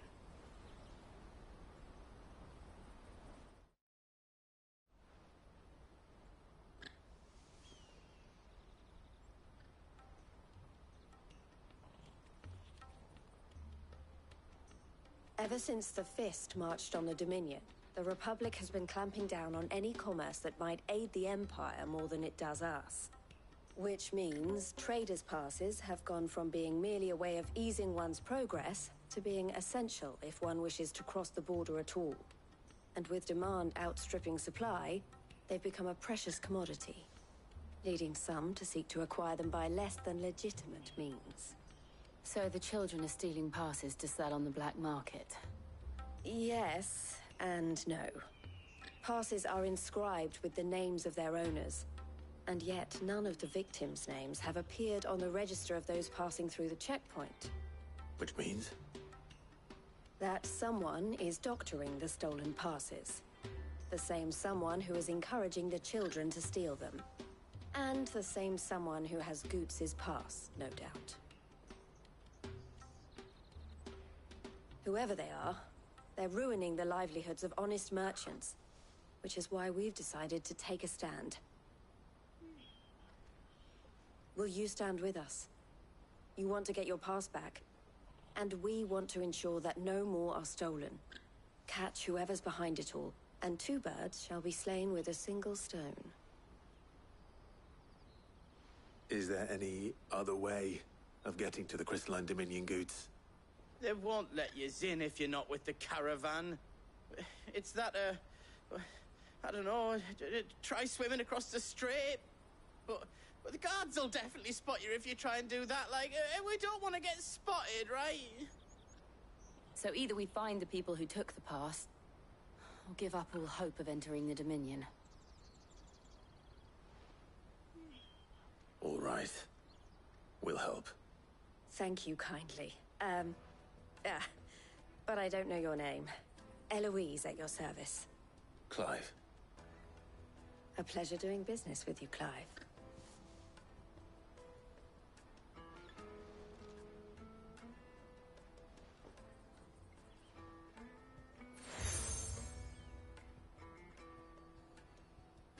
The proprietor of the furniture makers by the coach stop is spearheading the search. Wear that, and he will know you for a friend. I suggest that you speak with him first. The furniture makers. Understood.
Out of my sight, wretch!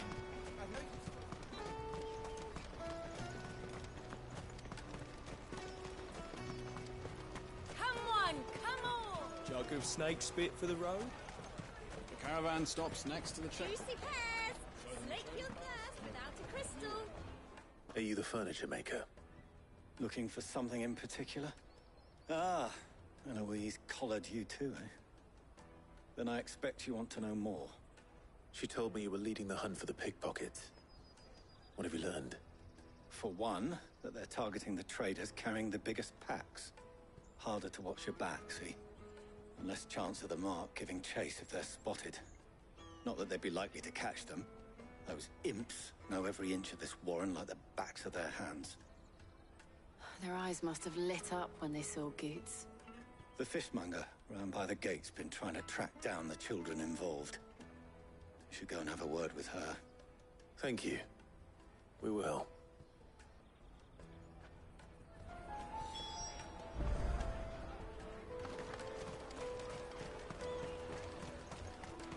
You won't find anything of this quality in Twinside.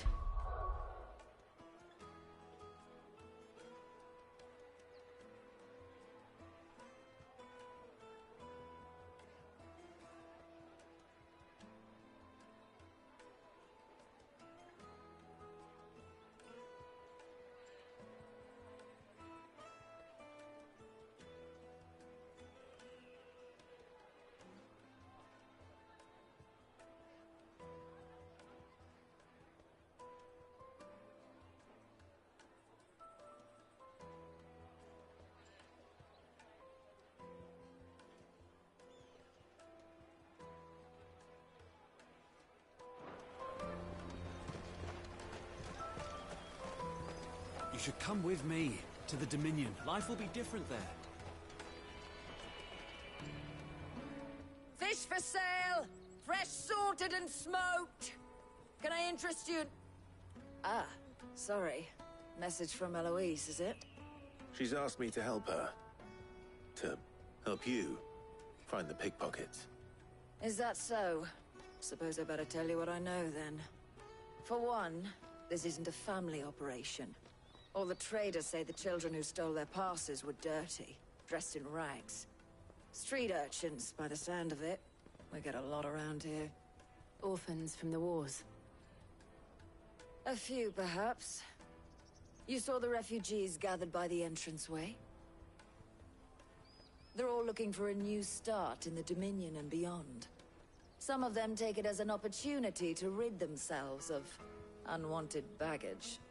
The shame of it. Whoever's behind this would have to have made themselves known to the children at some point. And so should we. You should start with the children around here, then. I doubt they're the ones involved, but they might have heard something. It's worth a try. All right, then. Questioning children. How hard can that be?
You should come with me to the Dominion. Life will be different there. You won't find anything of this quality in Twinside.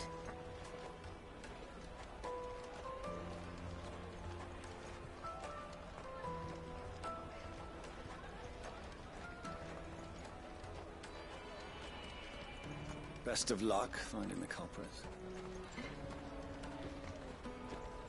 Do you have a moment? What do you want? What I want is to know who's asking children like you to pick pockets. I don't know. Nobody's asked me. What's picking pockets? Do you get paid for it? No, you get in trouble for it. So if they come calling, you know what to tell them.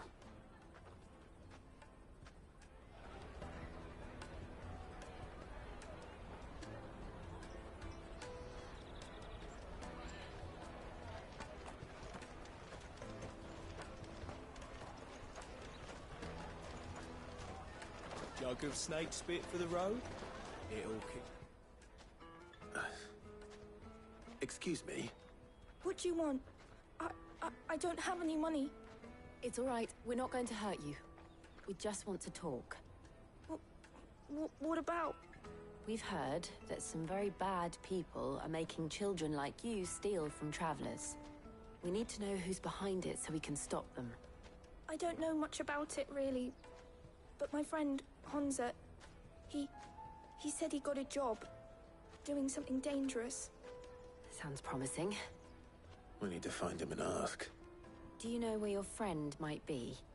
He's usually by the tents outside town. Thank you. You've been very helpful.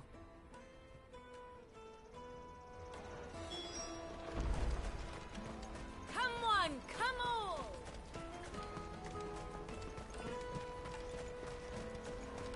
Peaches and pears. Let me carry your goods. I'm cheap.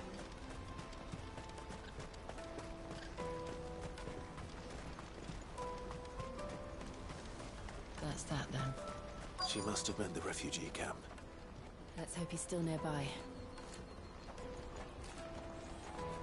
Daddy, I'm hungry.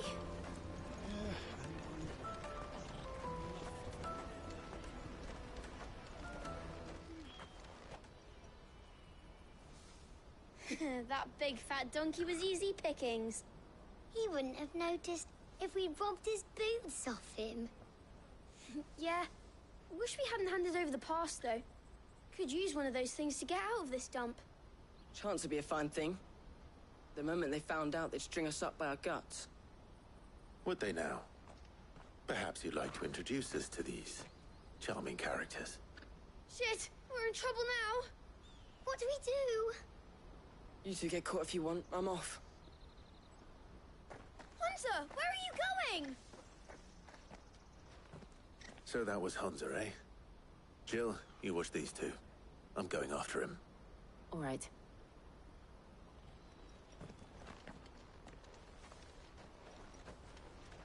He can't have gone far. I need to find him before his employers do.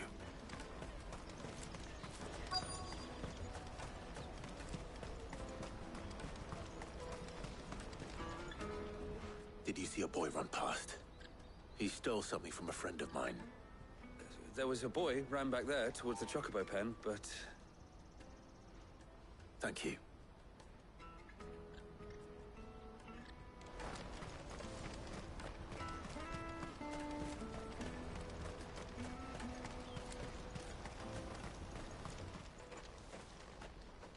Oh, shit.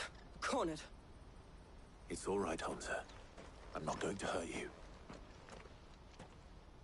I just want to ask you some questions. Fine. Not like I've got a choice.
I'm looking for the people who are making you steal for them.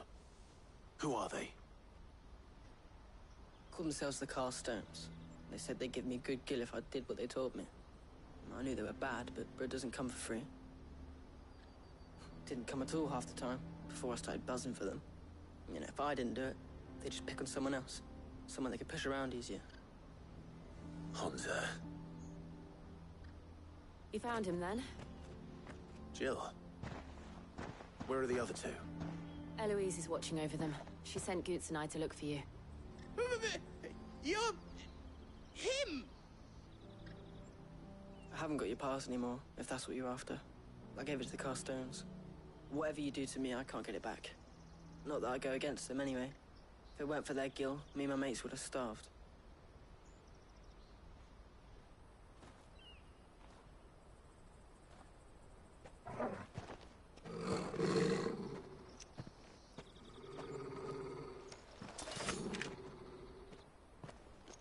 Cowards. You will not force another child to do your bidding. Wait, we're not... Don't hurt him.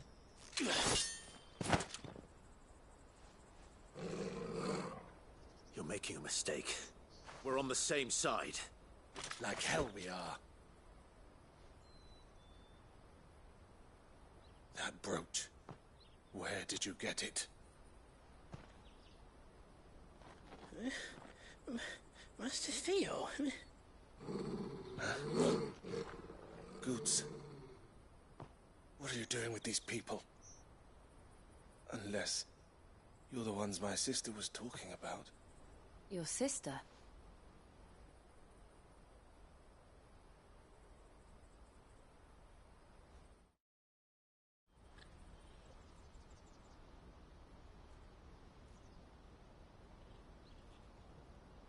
Eloise didn't tell us she had a brother.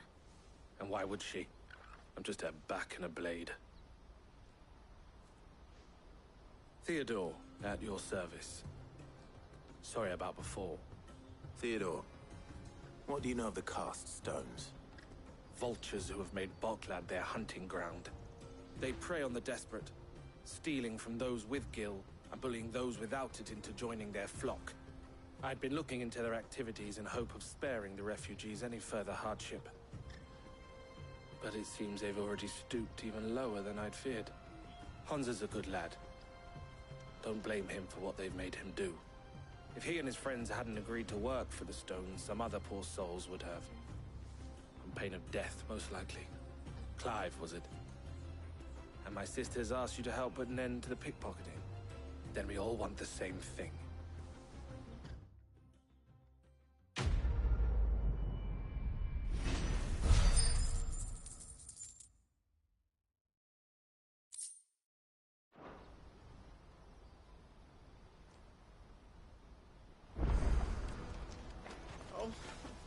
Is it?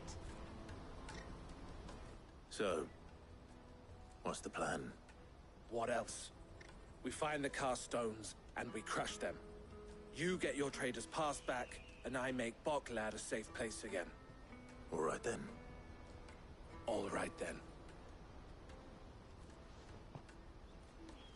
Honza, where are they camped? Don't worry. They'll never know you told us. Couldn't if I wanted to. They always come to town to collect the passes. Meet us outside the gate. I tried following them once, but they spotted me halfway down the trail. Said they'd string me up. We'll try it this time. Which way were they going? Back down the road towards Lateney's Cleft. To Lateney's Cleft, then?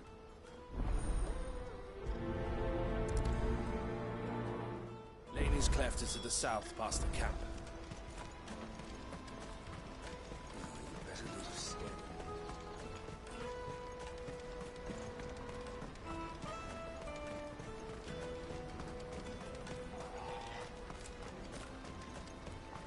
Daddy? There are no crystals here.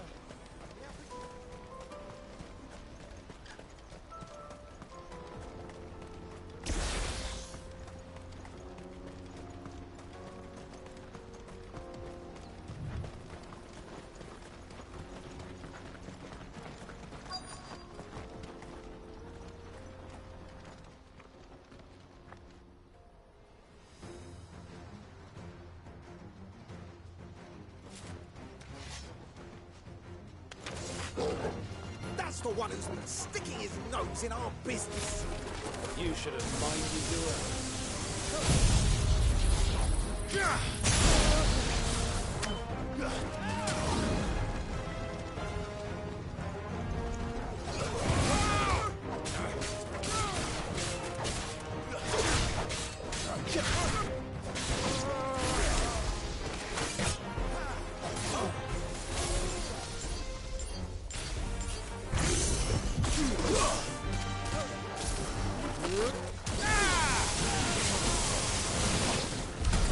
I doubt these are the ringleaders, but at least we know we're on the right track.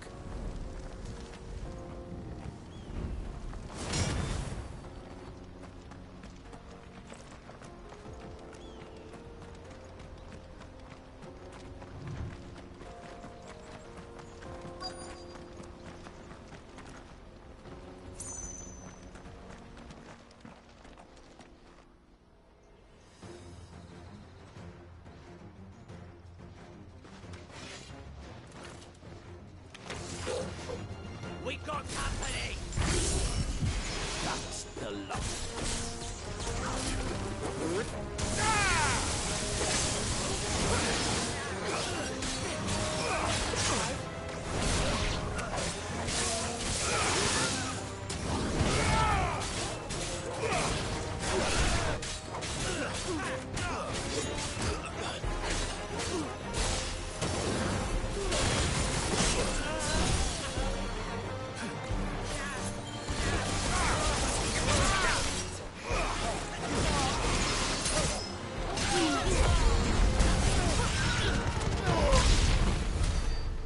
Soldiers.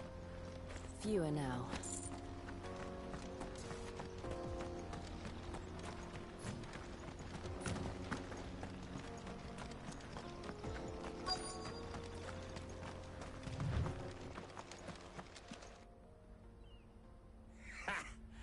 Not a bad haul today, eh? Aye.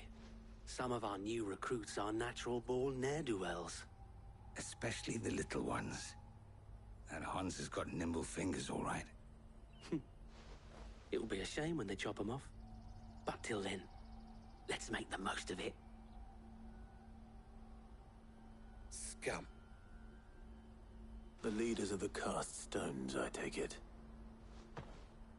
They don't deserve any mercy, Clive.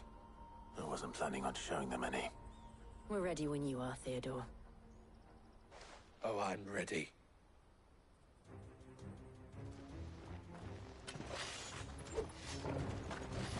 Fuck! It's that guard from Falkland! Kill him! Kill them all!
And they say crime doesn't pay.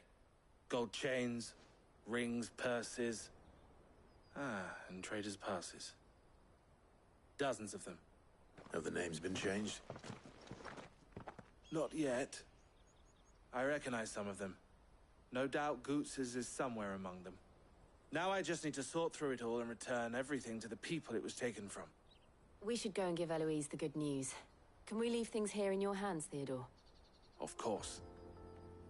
Oh, and, be sure to tell her of the part I played, won't you? We'll be glad to.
Daddy, I'm hungry.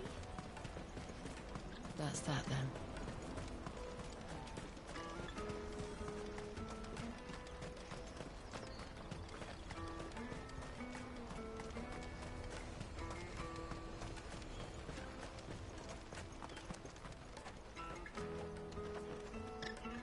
Ah, Clive. How goes the hunt? My brother isn't getting in your way, I trust? Quite the opposite.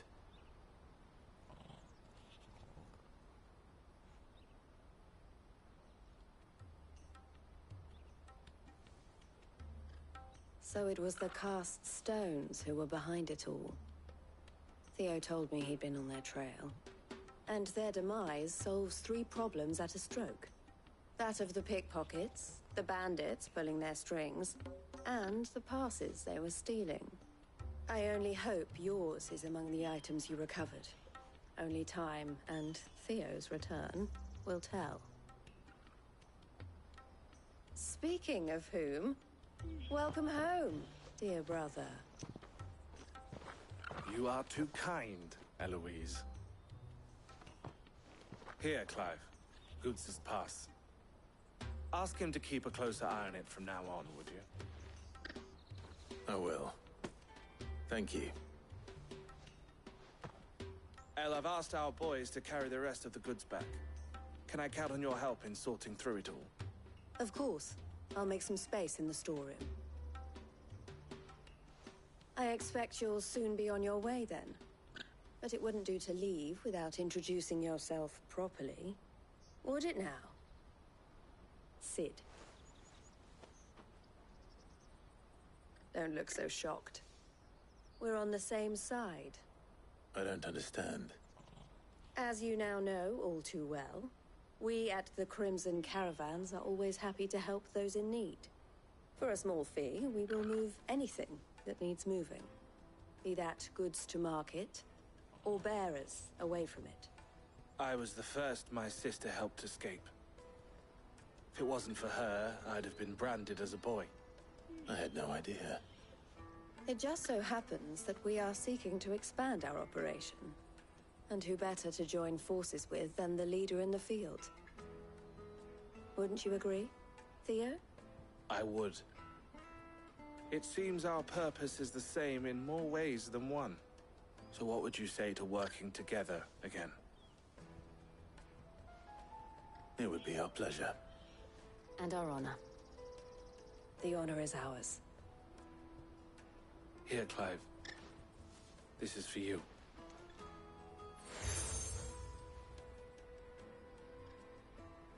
What is it? Elle has friends in high places, while I have associates in, lower ones. That mark is proof that you're a friend to us both.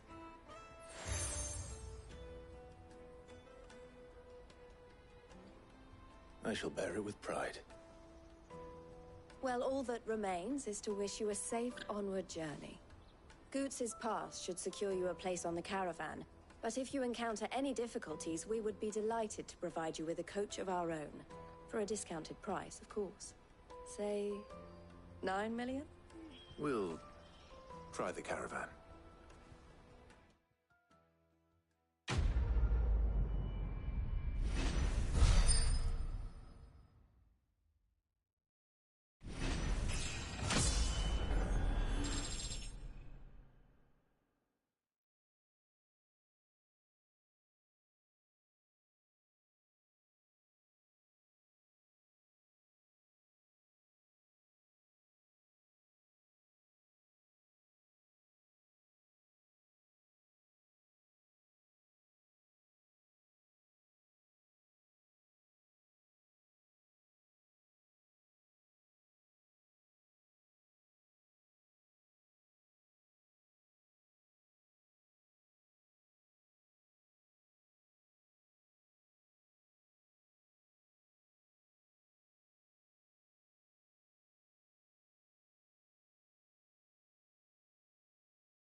Let's get this back to Goots. And then it's on to the Dominion.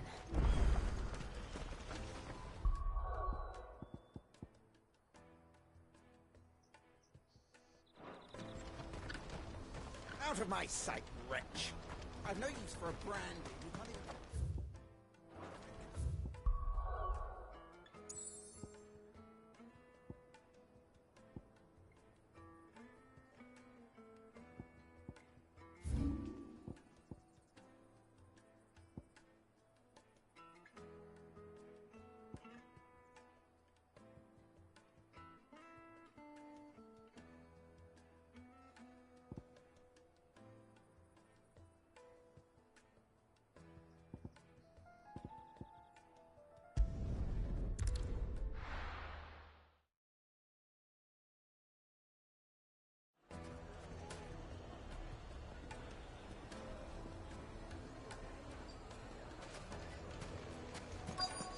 People take notice of wealthy men.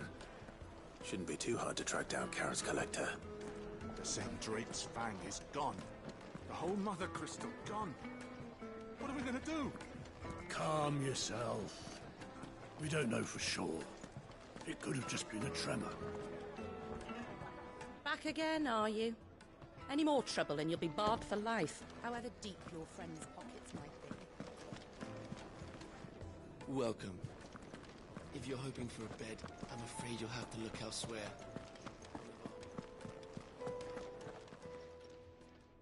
My reputation will be ruined! Ruined! Calm yourself, Lord Ignac, I beg of you, before you do yourself a mischief. Pardon the intrusion, but... Out! Get out!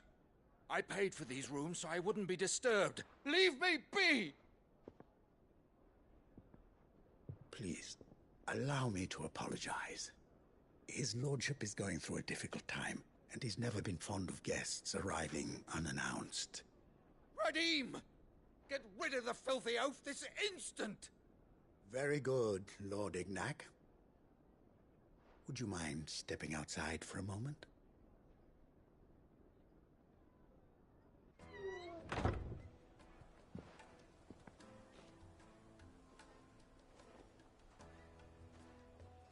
I'm sorry if I've caused you any trouble.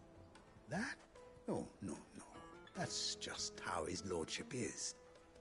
Though the morning's events have left him somewhat fractious. He has been dispossessed of his luggage, you see. The thieves also made away with a considerable amount of coin. Coin the innkeeper will soon be keen to collect. I don't suppose a certain blade was among the stolen items. A single-edged sword. It was purchased from a merchant friend of mine. Ah, you know Lady Karen. Yes, I'm afraid it was. Then I'll retrieve Lord Ignac's luggage. But I have one condition. You have but to state it. You are welcome to anything that is within my power to grant. I want an audience with Lord Ignac. A few minutes should be enough. Then I'll be on my way. A condition I would be a fool to refuse. Of course, you shall have your audience. I don't suppose you saw where the thieves went? I did not, no. Though some discreet inquiries made on his lordship's behalf mean that I know where you might find them. The bandit's bed. Every ill-gotten coin in Dalamal is said to pass through that disreputable corner of the Valcroy. And that's where I'm heading. I shall speak to Lord Ignac in your absence, and arrange for an audience upon your triumphant return. That will be very kind of you. Farewell, and best of luck.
Company. We've got company! Come on, lads, let's tear the bastard's head off!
This must be Ignac's luggage.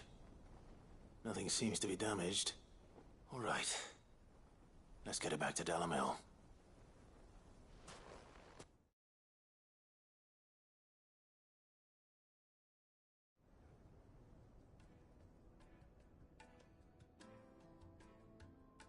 I hear I have you to thank for the return of my effects.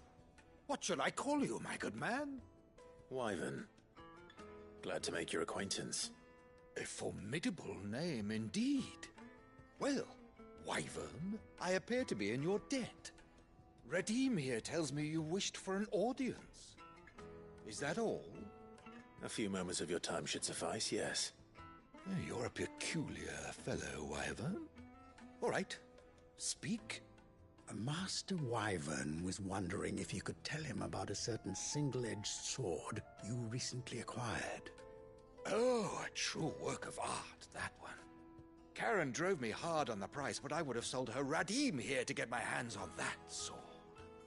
It was made in the Outer Isles, far beyond the Twins, and is used exclusively by the practitioners of a unique school of swordsmanship.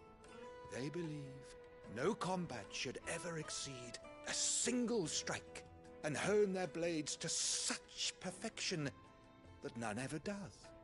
Each sword is made for that one perfect stroke, and for that stroke only. They crack upon a second blow.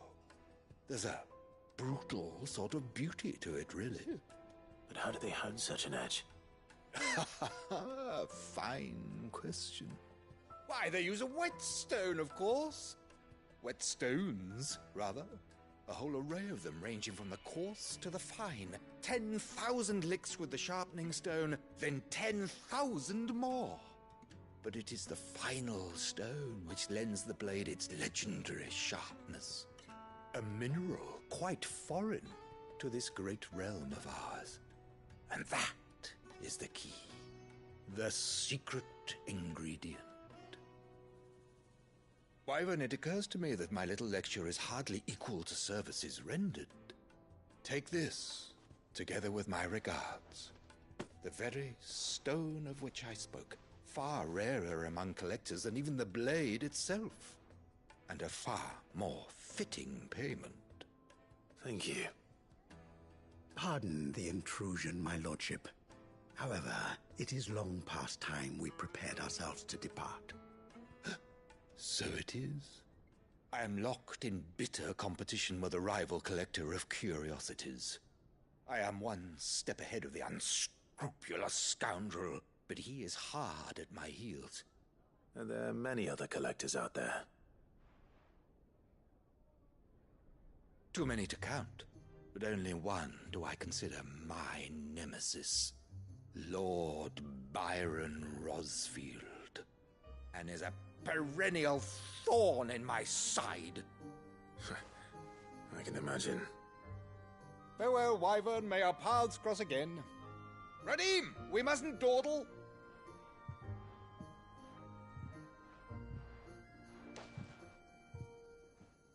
I think his lordship is rather taken with you, Master Wyvern.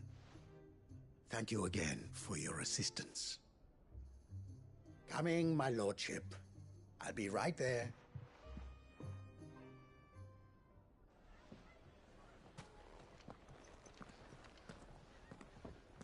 Trust Uncle Byron to find such an interesting rival.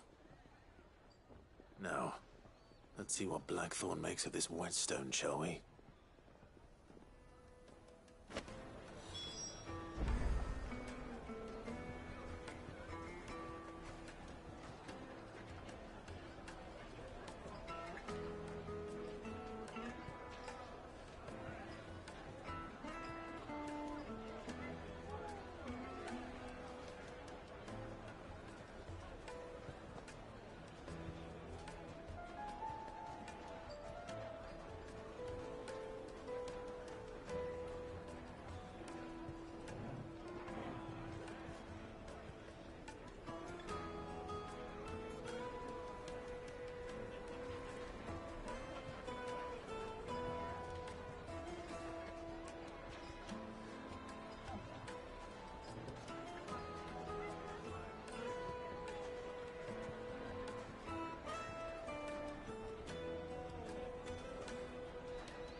Sorry for the wait.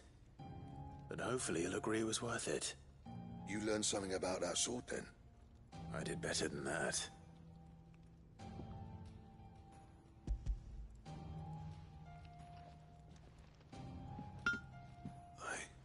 A whetstone? Yes. But not one you'll find anywhere in Valisthea.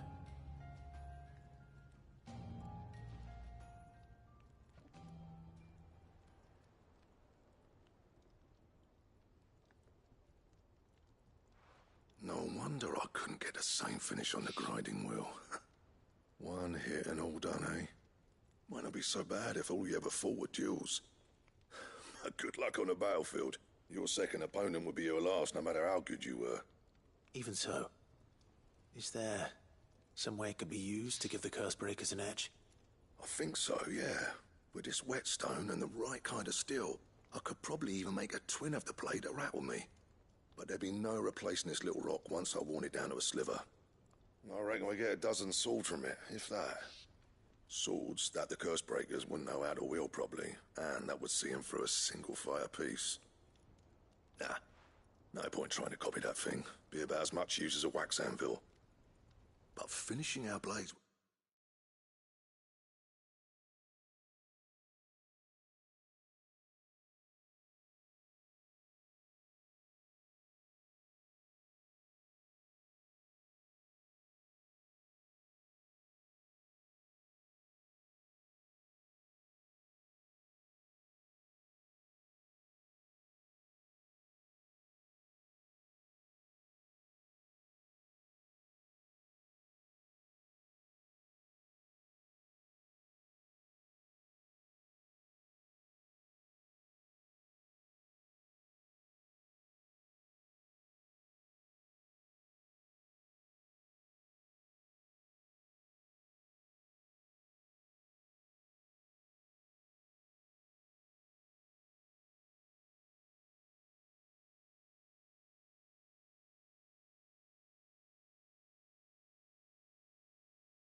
A whetstone this fine.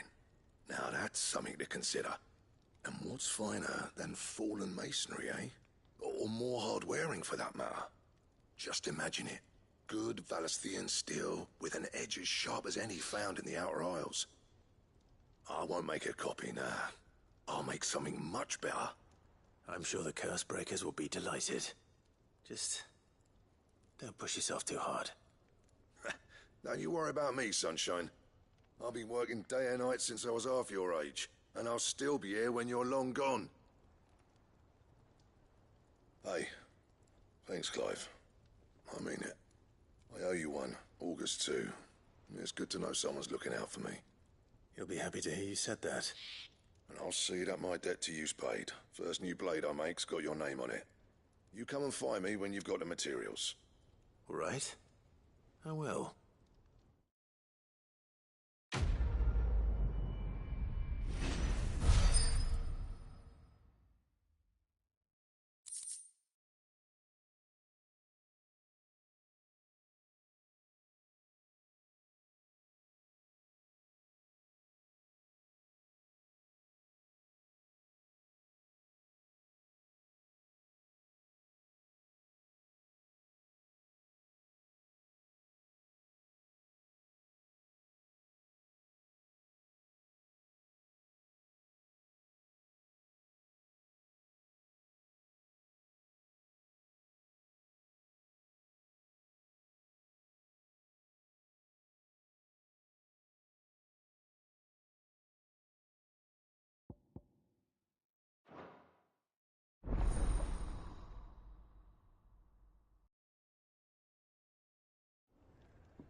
What do you want?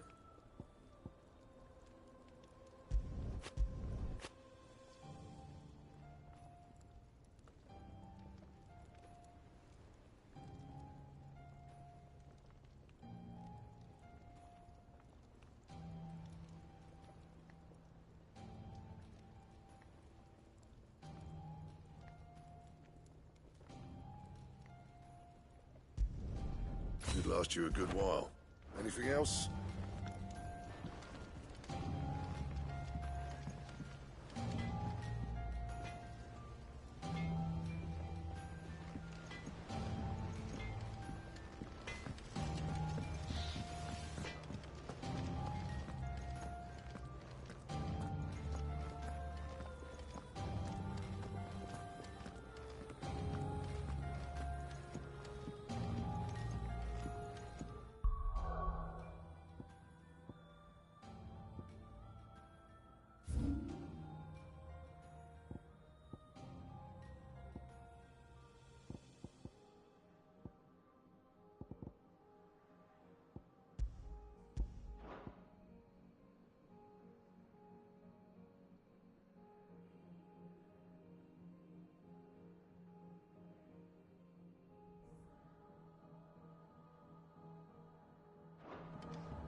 Is that the thing Tomes helped him with? Mid told me she was building a ship.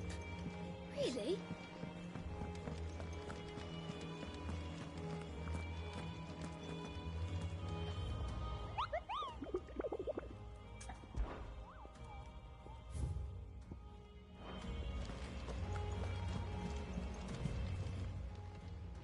Welcome to the Patron's Whisper. Come to claim your just desserts? All yours. Best of luck out there, Sid. Clive, did you get my letter? That's why I'm here. Shh. Otto won't be listening. Is this better? A little. Listen, I've some bad news.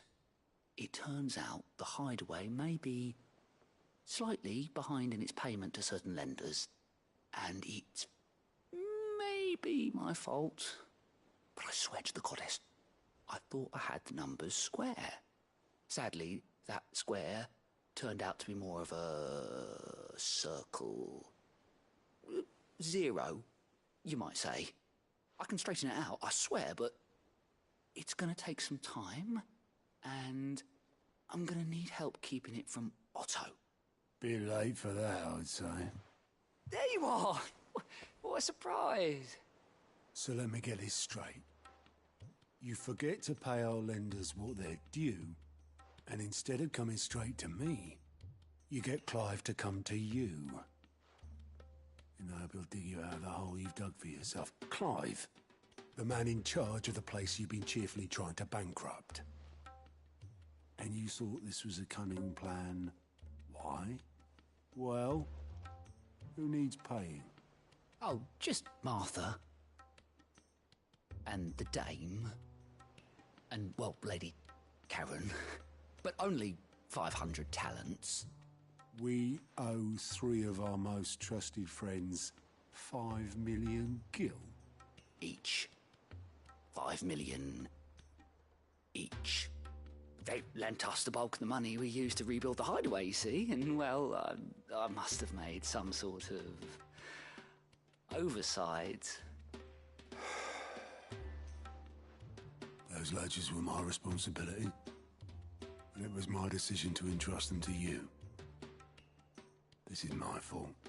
Do we have that much to hand? I can always ask my uncle. No, we don't. And no, you won't. We've lightened Lord Rosfield's purse enough. After the king's ransom we had off him, he deserves better than to see our begging bowl.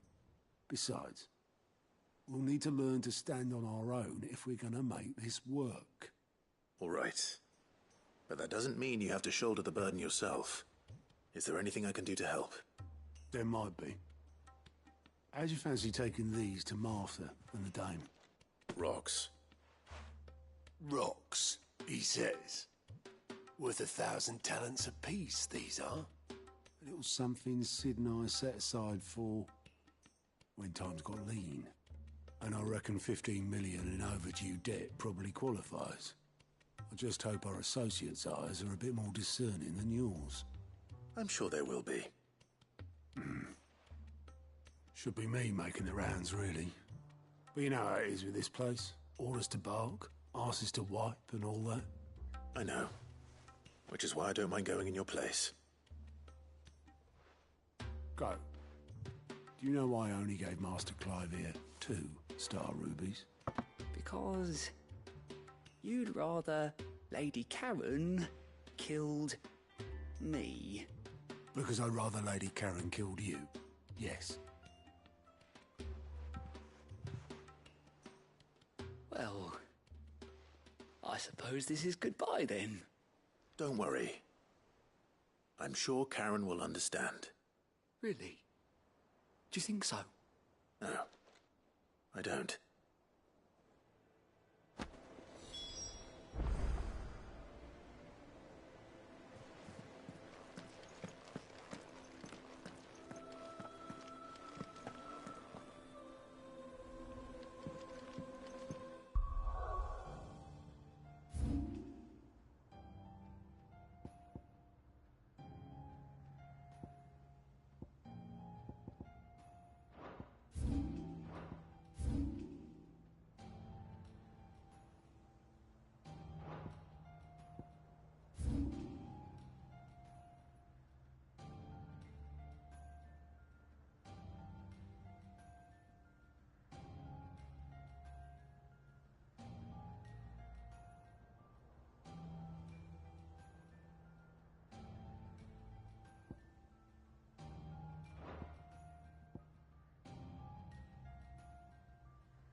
Clive, we weren't expecting you.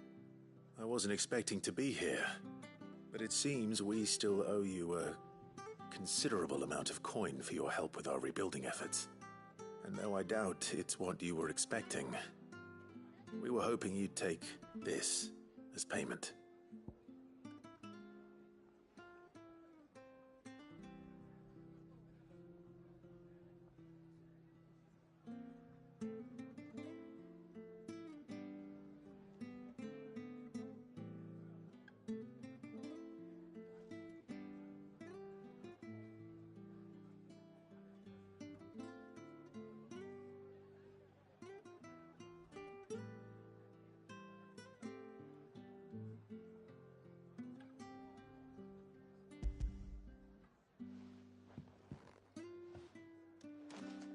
A star, Ruby? I can't accept this. It's worth at least twice what you owe me. More if you can find yourself the right buyer. Think of the difference as interest. Interest? If word got out I charged that much, no one would ever borrow from me again. Anyway, why are you the one here asking me about this? I'd have expected Otto. Bit much sending the Lord Marquis out to settle your debts, isn't it? The old goat working himself to death again? Something like that. Most days I think he's the only reason the hideaway's still standing. Same as always, eh? Back when the place was nothing but a twinkle in the eye of a recently retired Lord Commander, word is he was the first one Sid reached out to. Probably knew that without his strong arm and level head, the idea would never get off the ground. Sid may have been the face of the hideaway, but Otto's always been the backbone. And when Sid passed away, we were all worried that would be the end of it. That Otto would just give up. His death was hard on everyone. But it must have hit Otto hardest of all. But he didn't give up, did he? Quite the opposite, in fact. If I recall, he was the one who nominated you as Sid's replacement, and rallied the rest around you. I reckon what he saw in Sid, he saw in you too. And don't we all? Doesn't hurt that you're half as stubborn and twice as handsome, neither. That, and you keep good company. I suppose I do.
was talk that the glass gate flood.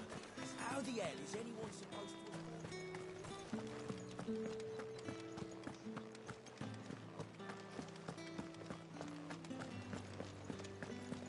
Did you hear? The gates to heaven. I want to see you again.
What am I going to do without sweet water and oil of talc?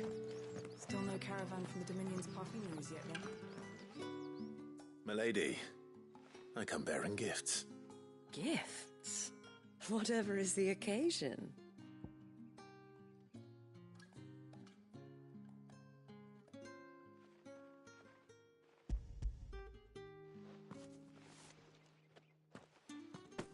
Oh my. Clive, you really have outdone yourself. Otto asked me to give it to you. To settle the Hideaway's debt with the Veil. And to compensate you for the time it took us to do so. You disappoint me, Clive. I thought you might finally be warming to me. Tell Otto he can keep his baubles. I tried to tell him as much the first time around. The man owes me nothing, nor does the Hideaway.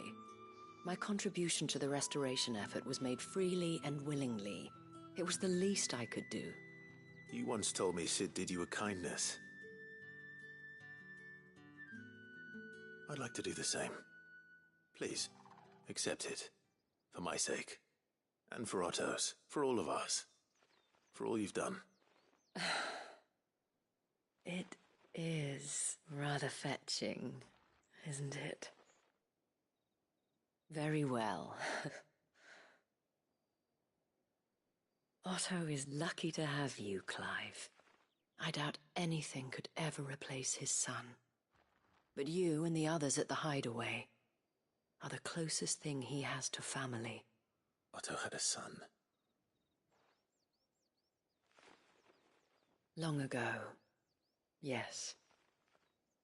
Sid told me Otto lost him when he was just a boy, and blamed himself for not being able to stop it. I don't know how it happened, whether there was anything he could have done, but it was clear that it weighed heavily on him. I didn't know. How could you have? I doubt anyone did. Besides Sid, I've never met a man more keen to bear his sorrows in stoic silence. An ill habit, given that both have always been surrounded by friends desperate to help them. I'm beginning to see that.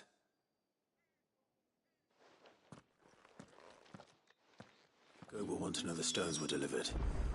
If he's still with us.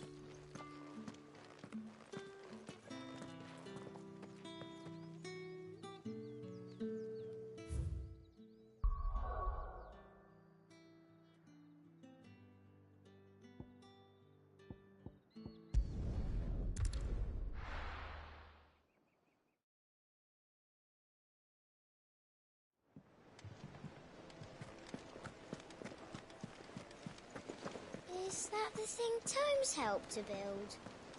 Yeah. He said it was... Mid told me she was building a ship. Really?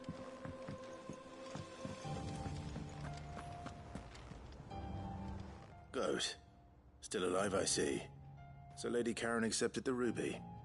Ah, about that. I tried my best, but she was just too stubborn to take it. She threw it right back in my face, in fact, and told me I could stick my stupid stone where the sun don't shine. Karen refused payment. I hope it wasn't something I said. I'm sure you were as tactful as ever. Let me see what I can do. Oh, wonderful. I hope you have better luck than I did.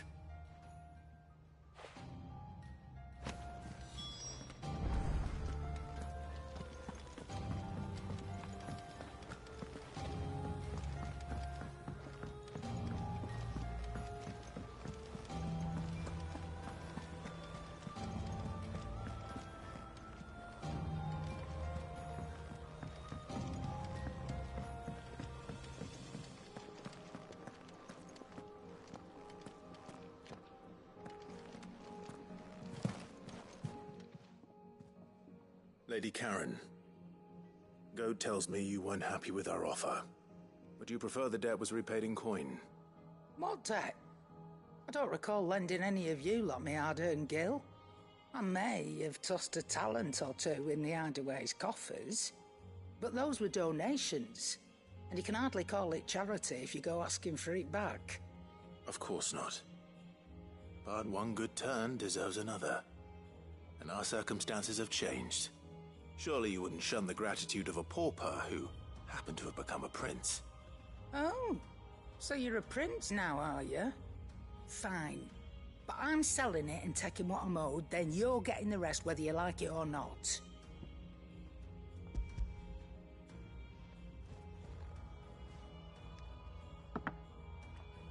Where'd you even get this? A decent trader might nab 1,000 talents for a star ruby. A canny one, meanwhile, might claim it were nicked from the belt of Sid the Outlaw himself and ask twice as much. Might be I already have a buyer in mind. Might be you even know her.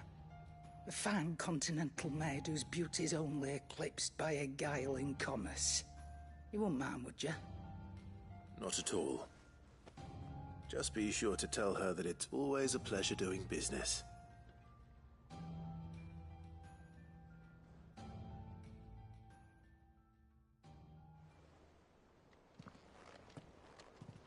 I hear you ended up delivering all 3 stones. Thanks to this lump. I sometimes wonder what I pay you for. Speaking of which, I still haven't been paid last month's wages. Oh, so you remember what's owed to you then? Get your ass behind that disc of yours and don't get up before those ledgers are square. Right away.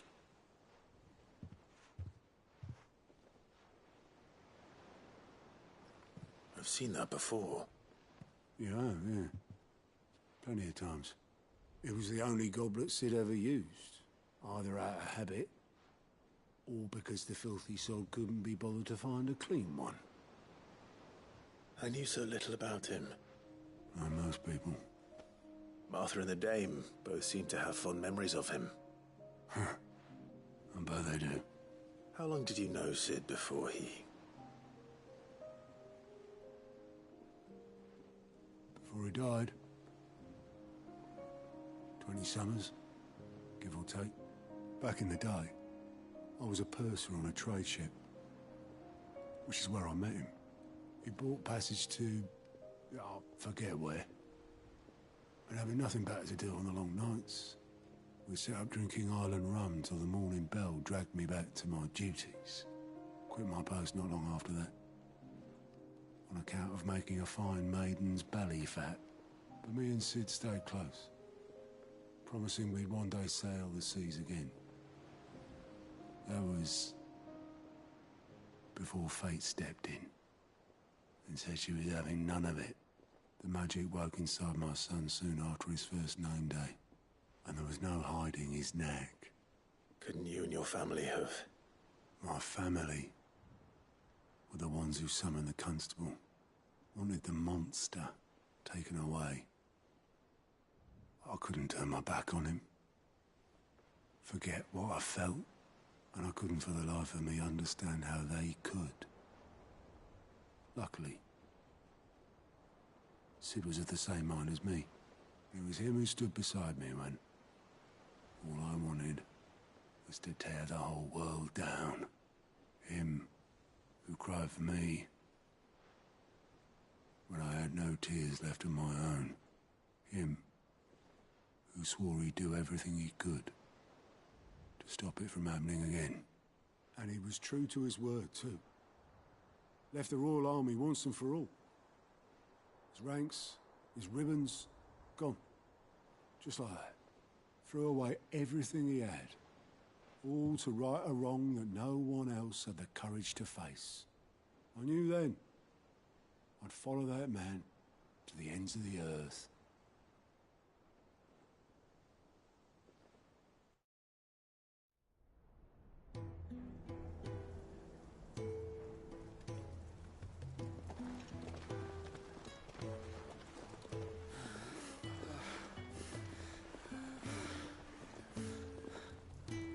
He was always too clever for his own good, was Sid.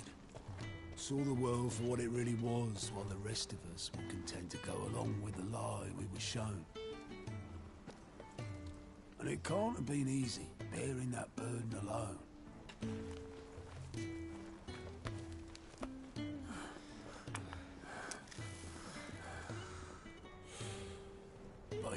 let it stop him. He never lost faith in what he believed was right. And that gave us faith in him. Faith he'd steer us true. So I swore to myself that I'd always be right behind him, ready to catch the stubborn sod, if ever he should fall.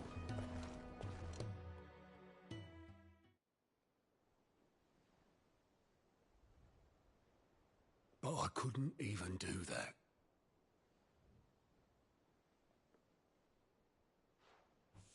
Ignore me, just the ramblings of a tired old man.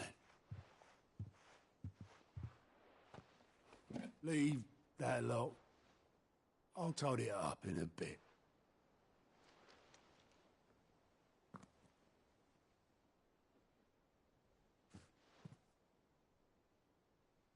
This is Sid's handwriting.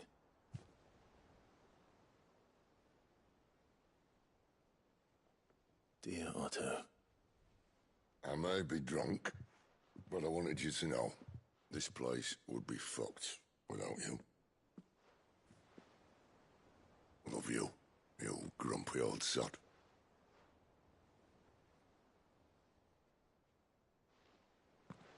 This note. Hmm? What about it?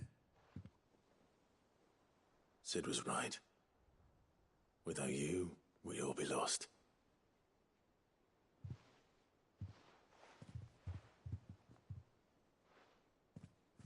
He should have bloody well said so then. Just once. Before he went. But then, why would he? Him, or anyone? I'd only have told him to piss off.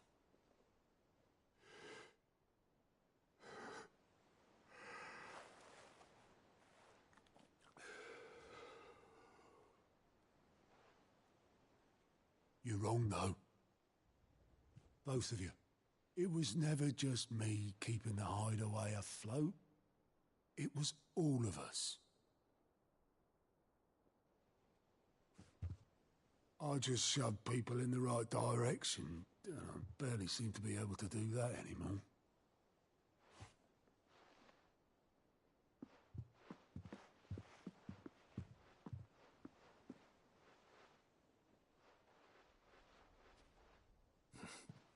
Would you rather go where at the helm? Well, maybe I've got a few more years left in me. I'm going to hold you to that, Otto. Before you go, Sid would have wanted you to have this. But that's... This'll do me just fine.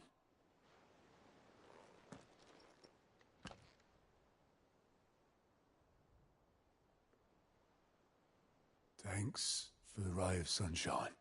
I'll see if I can't pay you back. Already have.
Fancy a look at the list, do you?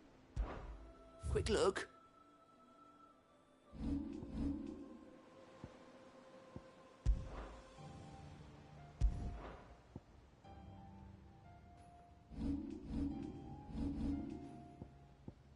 Think you can help?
Mid told me she was building a ship. Is that the thing Tomes helped to build?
Lawsman, I need to ask you about Torgal.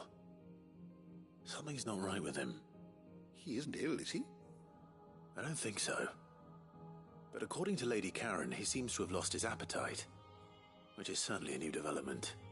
She says he's hardly been touching his bones of late, and she believes it may have something to do with what happened at Rosalith Castle. I rather think she might be right, though not about his appetite. All canids are instinctively inclined to crack open bones for the rich marrow that resides within, and I see no reason why a frostwolf should be any different. Accordingly, I suspect it is not a lack of appetite that afflicts Torgal, but a surfeit of it.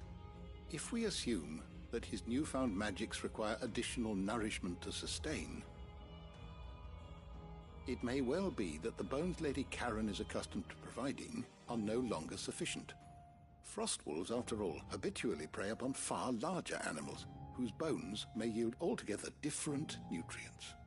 As to where one might find a suitable substitute, some antelopes that graze the meadows of eastern Rosaria have been known to grow to a size more than double that of their lesser cousins.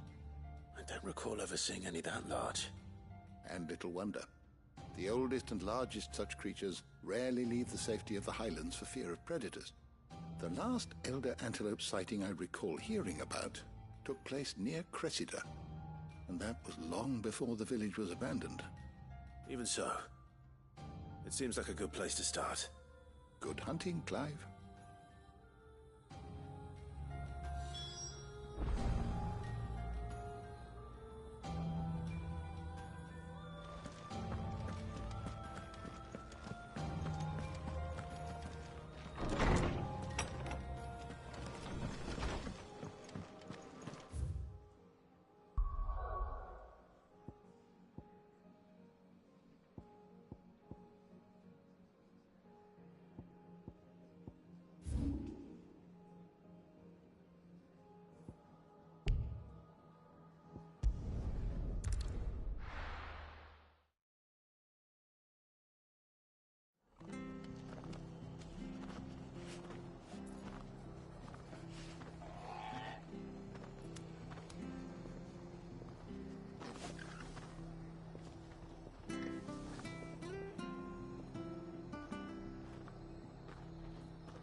Naught but wild beasts this end.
This is no time to ride.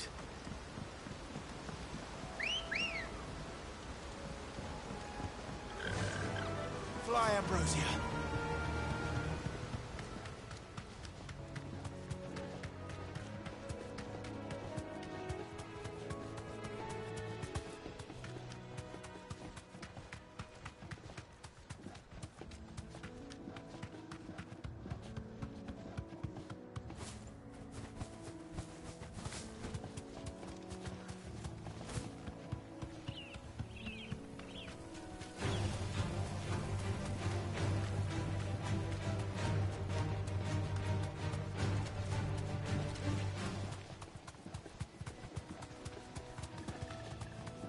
certainly quiet.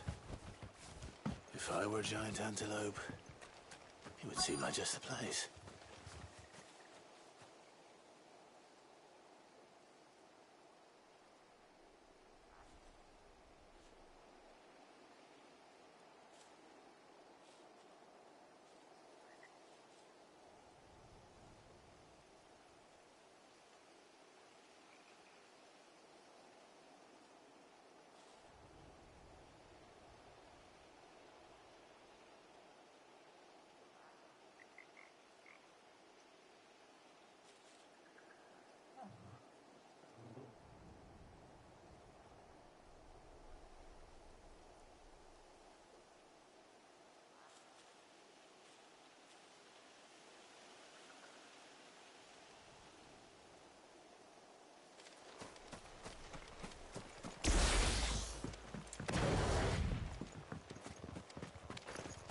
I doubt we'll find one bigger than that.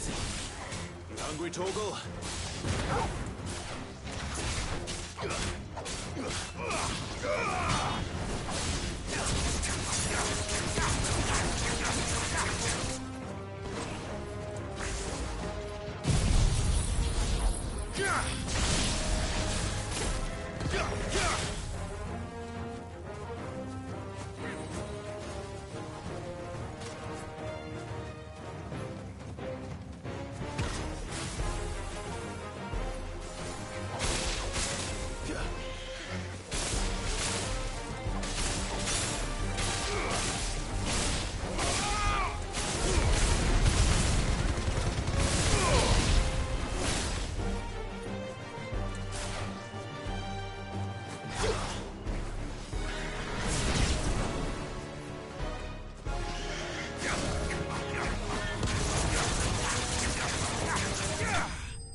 Now.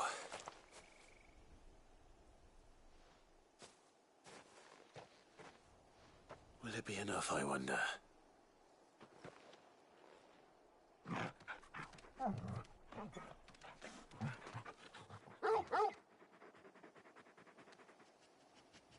I say that answers my question.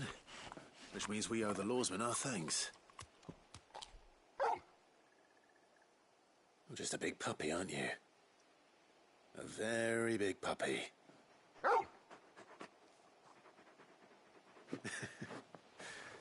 You do know you can take that with you, Torgal.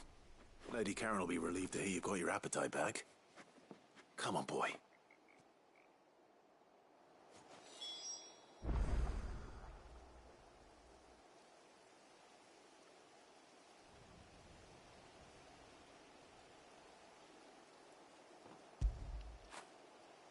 right boy.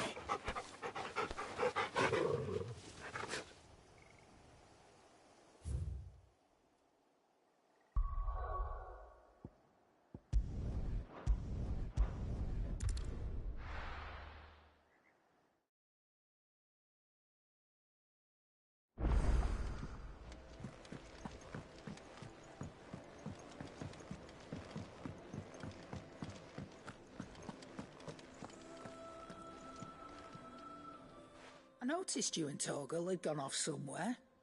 Take him for a walk, did you? You could say that.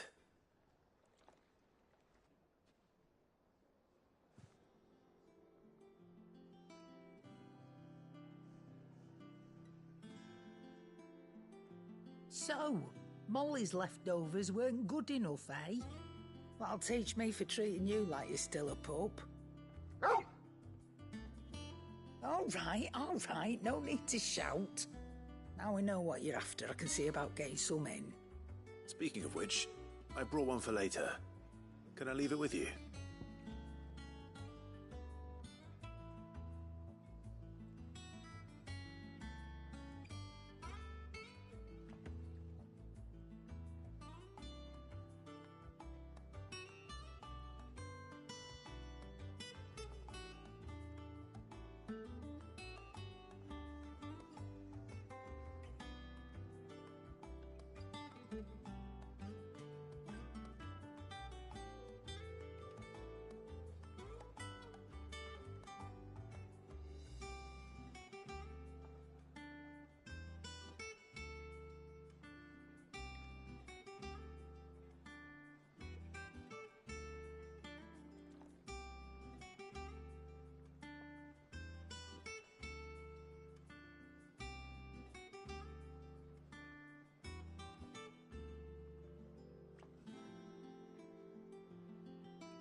You can, aye.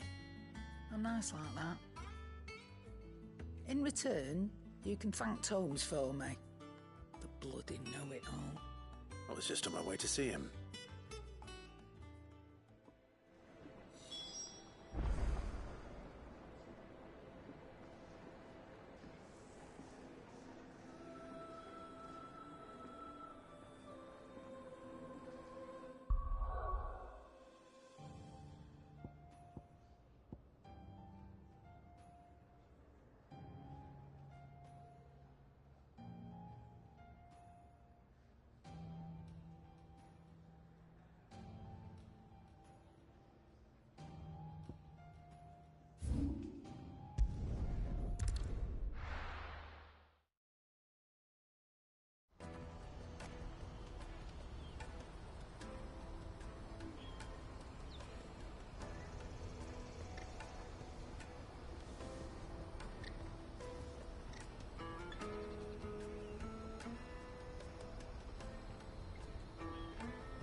Ivan's newest dish is a masterpiece.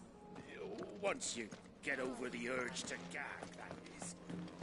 Thank you, Clive. Not just from me, but from Kenneth, too.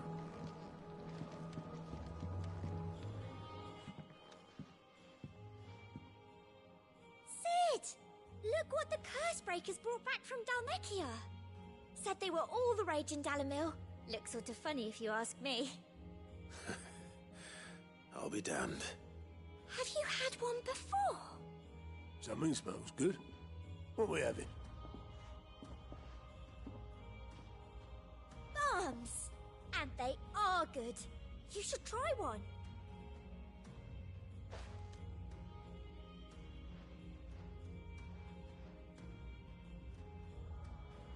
Eh? The bloody great hole in it. Who ate the rest? It's supposed to be hollow, silly. Haven't you ever seen Drake's Fang?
Thank you, Clive.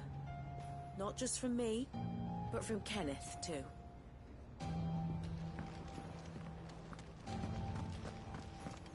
The nobleman who visited. Was that...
Ah, Clive. Were you able to locate your quarry? We were indeed, Lawsman. You pointed us in exactly the right direction. And Torgal's been a very happy hound ever since.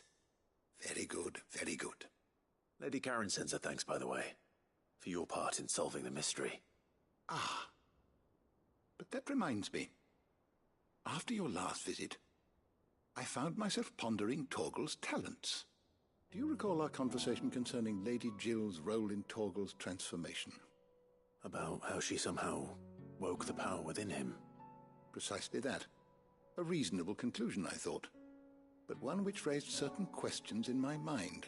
You see, the Fenrir of legend served Shiva and Shiva alone, and while the powers attributed to him are certainly impressive, the records imply they are somewhat different in nature to those you described Torgal as having used. What are you suggesting? That Torgal may be the beneficiary of more than one icon's power. Consider that in addition to Lady Jill, he has served as a loyal companion to you, your brother, and even the late Cid. In short, the icons hitherto near at hand, or should I say at paw, have been diverse and plenty, and that number has only grown as the realm's dominance have fallen to your sword. One can but speculate as to how all of this has affected Torgal. He has seemed more fierce of late. And if I am not mistaken, he will grow fiercer still. We are fortunate indeed to be able to count him amongst our allies and not our adversaries. Oh, he's more than an ally. He's a friend.